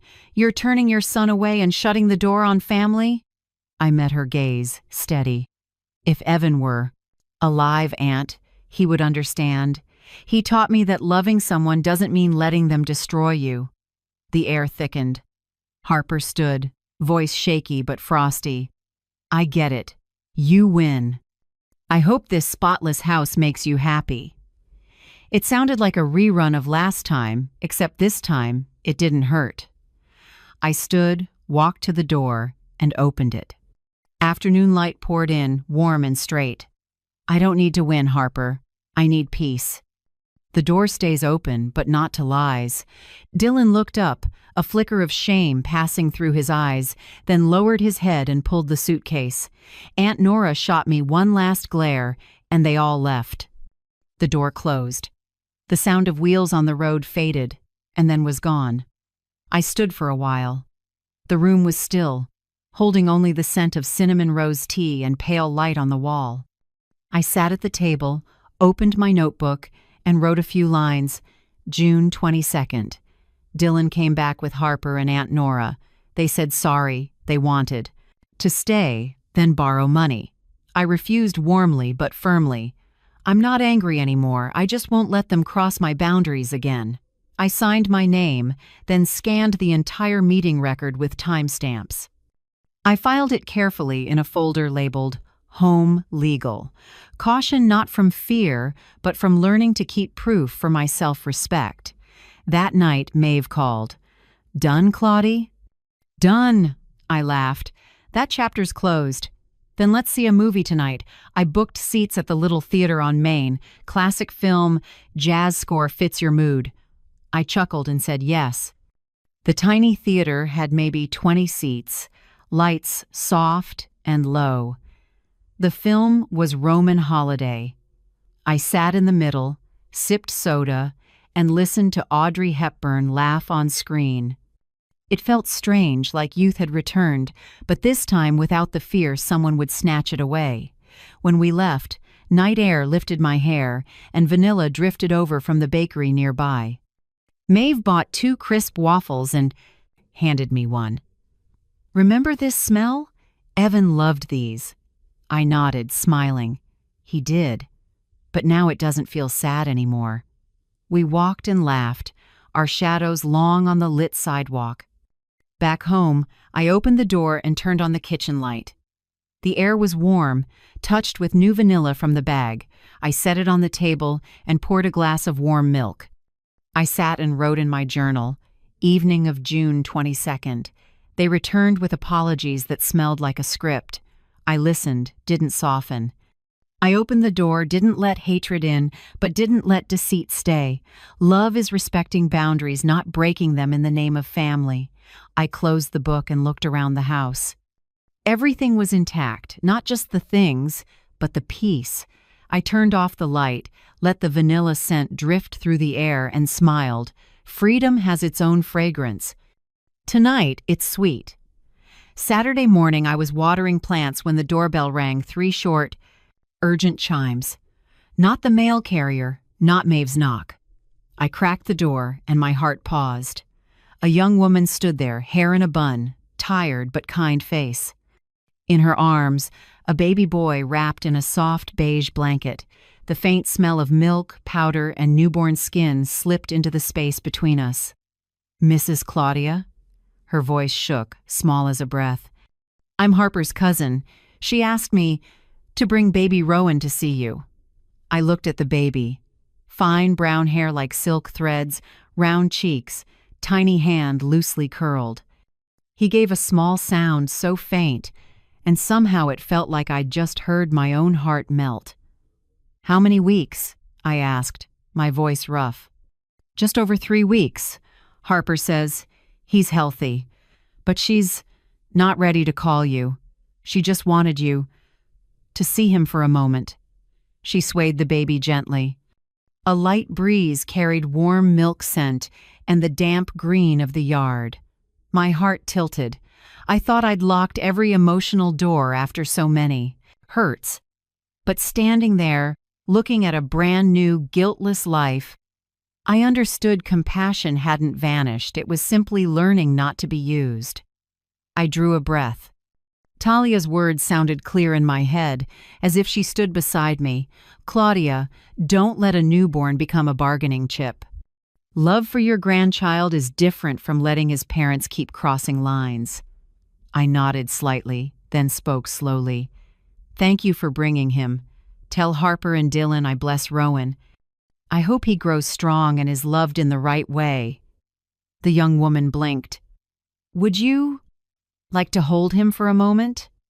I looked at the child one last time. My whole body wanted to step forward, but I stopped. Not today, I said with a gentle smile. When things have healed, when the adults respect each other, I'll be the first to open the door. She nodded, eyes wet. I understand. I'll tell her. I brushed the edge of the blanket, not his skin, leaving only a trace of cord, of warmth at my fingertip. Welcome to the world, Rowan, I whispered. May you grow up to love without fearing boundaries. Then I closed the door softly. The stroller wheels rolled away over the stone path, folding into the hush of wind in the trees. I stood still a long time, until my heartbeat steadied. Once the door was shut, tears came slow and heavy. I cried not from regret, but to say goodbye to an illusion that love can last forever if we keep sacrificing without limits. I sat, wiped my face, and felt hollow but quietly lighter. A while later, Maeve arrived. Seeing me, she asked nothing, just opened her arms and held me tight. You didn't reject the baby, she said, warm and low. You rejected the pattern of abuse. Those are two different things. I rested my head on her shoulder and laughed through tears. You know, Maeve, for the first time in my life, saying no feels warm. She squeezed my hand and murmured, because it's a no, from someone who knows her worth. That afternoon, I opened the storage room and looked at the stack of boxes still labeled donation. The things Harper once marked to clear space for their future, now I chose to make it real. I loaded each box into Maeve's car. Inside were clothes, knit scarves, and a few small ceramics. There was no sense of loss, only release. We drove to the church on Lexington, where they run a program for new arrivals in town. The coordinator accepted the items, bowing thanks again and again. I smiled back and watched my things go into storage, not as seized property, but as gifts in the right place. On the way home, Maeve cracked the window. Pine and cinnamon drifted in. It felt like my house had been cleansed. That week, I returned to art class. When I hung the Blue Ridge piece on the easel, the instructor, Mrs. Lorna, paused for a long time. This one has a very true calm, Claudia, she said. Not the kind that comes from fear, the kind that comes from having weathered a storm. I smiled, relieved. Maybe I learned to paint with breath instead of memory. Mrs. Lorna nodded. And that breath is telling me you've come back to yourself. The room went quiet for a few seconds, then soft clapping. I stood before the canvas, looking at the layered blue-violet ridges, gentle, distant, and stubborn. I saw myself there. That night at home, I opened a drawer and took out stationery. I hadn't handwritten a letter in years, but today I wanted to write to my 30-year-ago self, the woman who feared saying no, who thought silence was kindness. I wrote, slow and steady, Dear 37-year-old Claudia, don't be afraid to say no. Refusal doesn't kill love. It only removes those who loved you for their benefit. When you say no, you're saying yes to respect, to the peace you'll find later. Don't forget you're strong not because you don't hurt, but because you can. Stand inside the hurt and refuse to let it define you.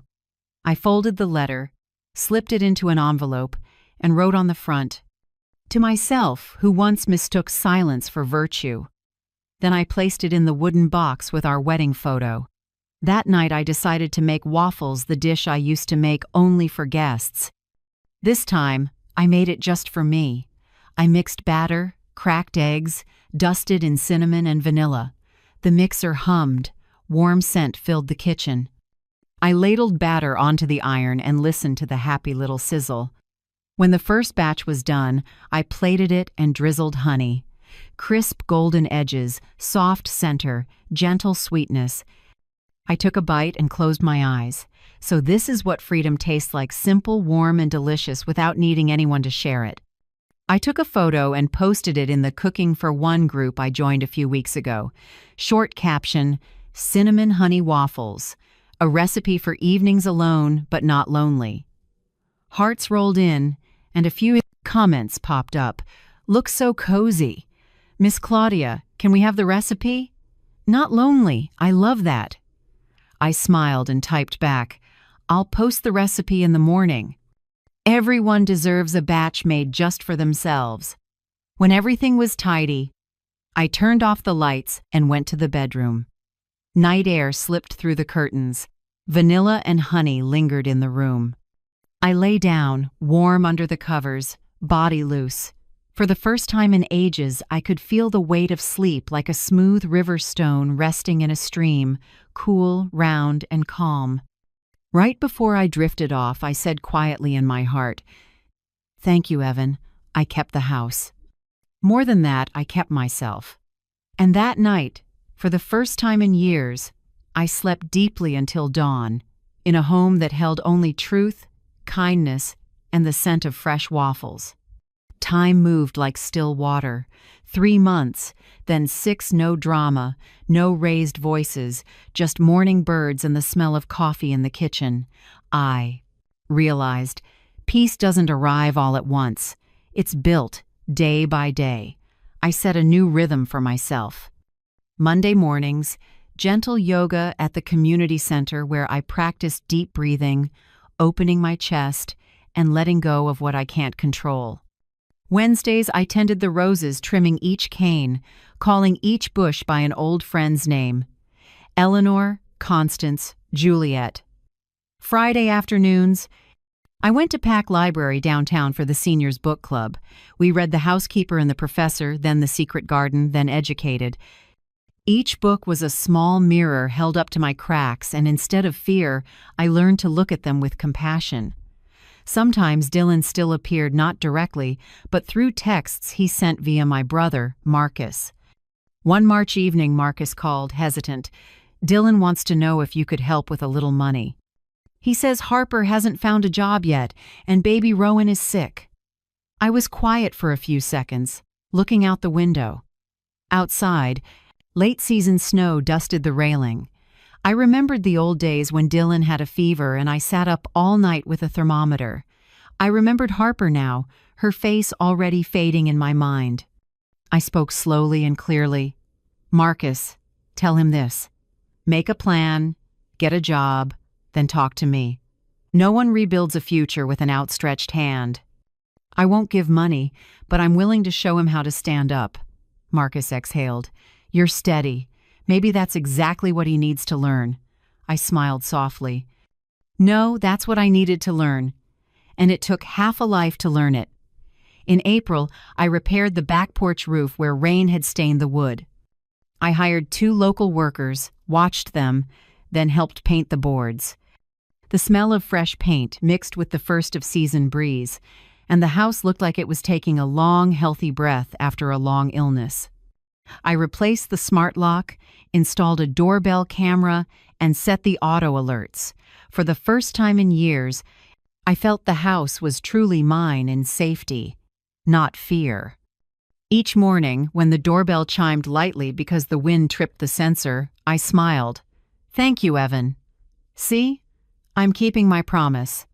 Money-wise, I steadied too. Savings held thanks to a small investment Talia helped me reset. I opened a second account and named it Rainy Day, for health and surprises only. Watching the number climb slowly each month, I felt like I was tending a tree I knew would bloom even if it took time. One evening, I posted in the Women Over 60 Thrive Together group, "When our children grow up, mothers have the right to grow up too. When they grow, we get to grow as well, grow our voice, our boundaries, our self-respect." I didn't expect it, but within a few hours, dozens of responses poured in. Claudia, you wrote the words in my heart. Thank you. I thought I was selfish, now I don't. The line, mothers have the right to grow too. I printed it and stuck it on my mirror. I read each line, my heart warm like I was hearing a chorus where I'd just sung the first note. Turns out I was never alone. There's a whole generation of women who've quietly endured and are now relearning how to stand tall. At the end of May, Maeve asked me to take a road trip along the Blue Ridge Parkway. We deserve to see summer in the mountains, Claudie, she said, and we don't have to ask anyone's permission anymore. I laughed. 2 weeks later, I bought a wide-brimmed straw hat and tied on a pale blue ribbon, a small reward for myself. The trip lasted 4 days. Winding roads, cool wind, wildflowers bursting on both sides. Sometimes we stopped at an overlook and silently watched a sea of clouds drifting. Maeve said, "Time stands with the steadfast, Claudie. It doesn't make us young again, but it gives the truth back." I turned to her and smiled. And that truth, in the end, is the only place we can sleep well. After the trip, I came home with different energy. I started painting again, not just one piece, but a trio. I named them Home, Boundaries, Freedom. Home is the wooden porch with slanting sunlight across the rose pots. Boundaries is a half-open gate with blue morning mist outside. Freedom is the Blue Ridge at sunset violet blending into orange, peaceful and wide. I hung the 3 pieces in the living room, right where Evan's wedding photo used to be. Not to replace it, but to continue it because I know even true love needs boundaries to last. One afternoon, Talia called. "Claudia, are you free next weekend? I'd like to invite you to speak at the community center. Topic is protecting the assets and rights of older adults. I think your story will inspire people." I smiled lightly. I've never spoken in front of a crowd. Just talk like you're telling Maeve. The true story is always the strongest. I hesitated a few seconds, then nodded. Okay, I'll try. That night, I practiced in front of the mirror. The room reflected a 66-year-old woman, silver in her hair, but bright eyes, a low, clear voice, steady. I looked at myself and said, "My name is Claudia Hart. I used to think old age meant losing the right to decide. I was wrong." The moment I dared to say, "That's enough," I started living honestly. I paused, breathed deep, then smiled. "Not bad, Claudia." The next morning, I printed my speech and marked breathing points in red. On the table sat a cup of chamomile tea and a new notebook. The cover read, "Keep Growing." I opened the window. The early sun poured in, gold scattered across the wood floor. Outside, the roses blazed. Each bloom rose up without anyone teaching it how. I whispered, "Time has finally stood with us, not because we're stronger than anyone, but because we chose to be steadfast." The house was quiet, but I could hear my own heartbeat steady, sure, and calm. I knew the journey wasn't over, but I'd gone far enough never to return to the place where I was overrun, and for the first time in a long while, I felt not just surviving, but truly alive. One Sunday afternoon, as the sun slanted across the porch and gold light fell on each rose petal, my phone buzzed. Unknown number, no name saved. I was going to let it ring out, but something made me pick up. "Mom?" The voice was husky, slow, a little shaky. I held my breath. "Dylan?" On the other end, a few seconds of silence. Then quick breaths, like someone fighting back tears. "Yes, it's me. I don't know where to start." I sat on the wooden porch chair and watched the rose fence tremble in the breeze. "Start with the truth," I said softly. He drew a long breath. "Harper and we broke up. She moved back to her mother's. And me, I'm working at a gas station out near Boone. I'm renting a small room. Not much, just a bed and an old radio. But it's peaceful." Dylan's voice caught halfway through. I didn't jump in. I just listened. Listened, like you listen to a river that once raged and is finally slowing itself down. "Mom," he went on, hesitant. I'm not calling to ask for money. I'm not asking to move back in. I just wanted to say, you were right. I had to hit real life to understand what you did wasn't out of anger, it was to keep your dignity. Thank you for not letting me trample you. A light breeze swept across the porch, the rose leaves whispering. My eyes stung, but not from pain. For years I'd wished to hear an apology. When it finally came, I realized I didn't need to win. I just needed to see my child bow to his own mistakes. I said quietly, Dylan, I hear you. But you know, an apology is only the first step. Keep growing through your actions. I understand, he answered, voice small as wind. I'll try. No, I will. Then silence. I heard a car engine somewhere and a radio in the background playing Take Me Home, Country Roads, the song Evan used to sing along to whenever we drove the Blue Ridge. Do you remember this song? I asked. Dylan gave a faint, genuine laugh. Of course, Mom. Dad used to play it every time we went on a picnic. Yeah, I said, smiling. Old song. Never out of date like honesty. We didn't say anything else. We let the music and the wind fill the space. When the call ended, I set the phone down and looked out at the soft blue of the distant mountains.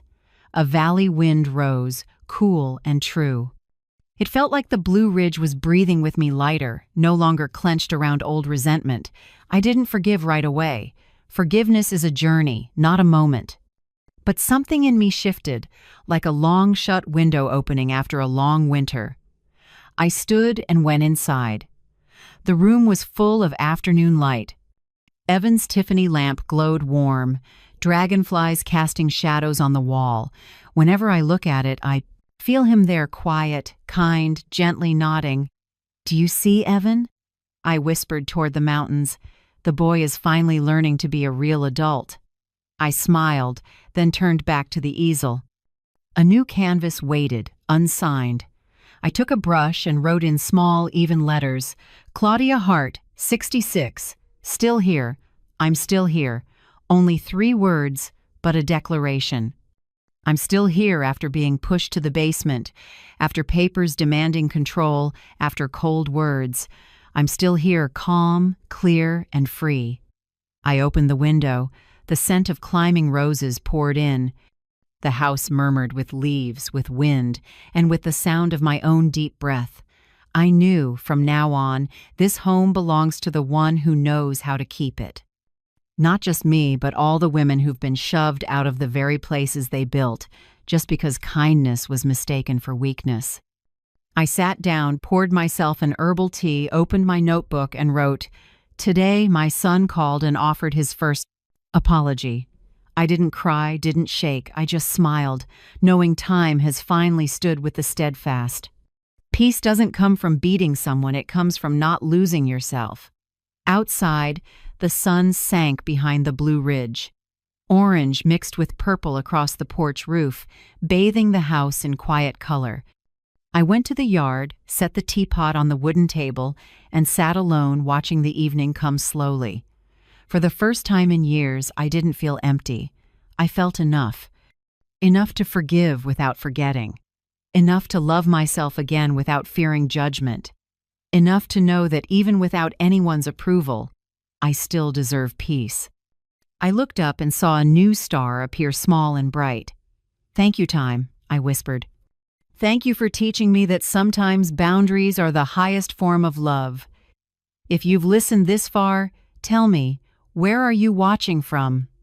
Maybe each of us has been Claudia at some point when kindness is tested, when lines blur, when love and self-respect force us to choose. If this story touched you, leave a comment, tell me what you think, or if you've been through something similar. Every share, every like, every time you hit subscribe doesn't just help me continue this journey. It helps carry the stories of mothers who learn to say no a little farther. Thank you for walking the whole way with me, so that today, in a home full of sunset and roses, I can smile and say, I'm Claudia Hart, 66 years old, still here, still free. And at last, still at peace.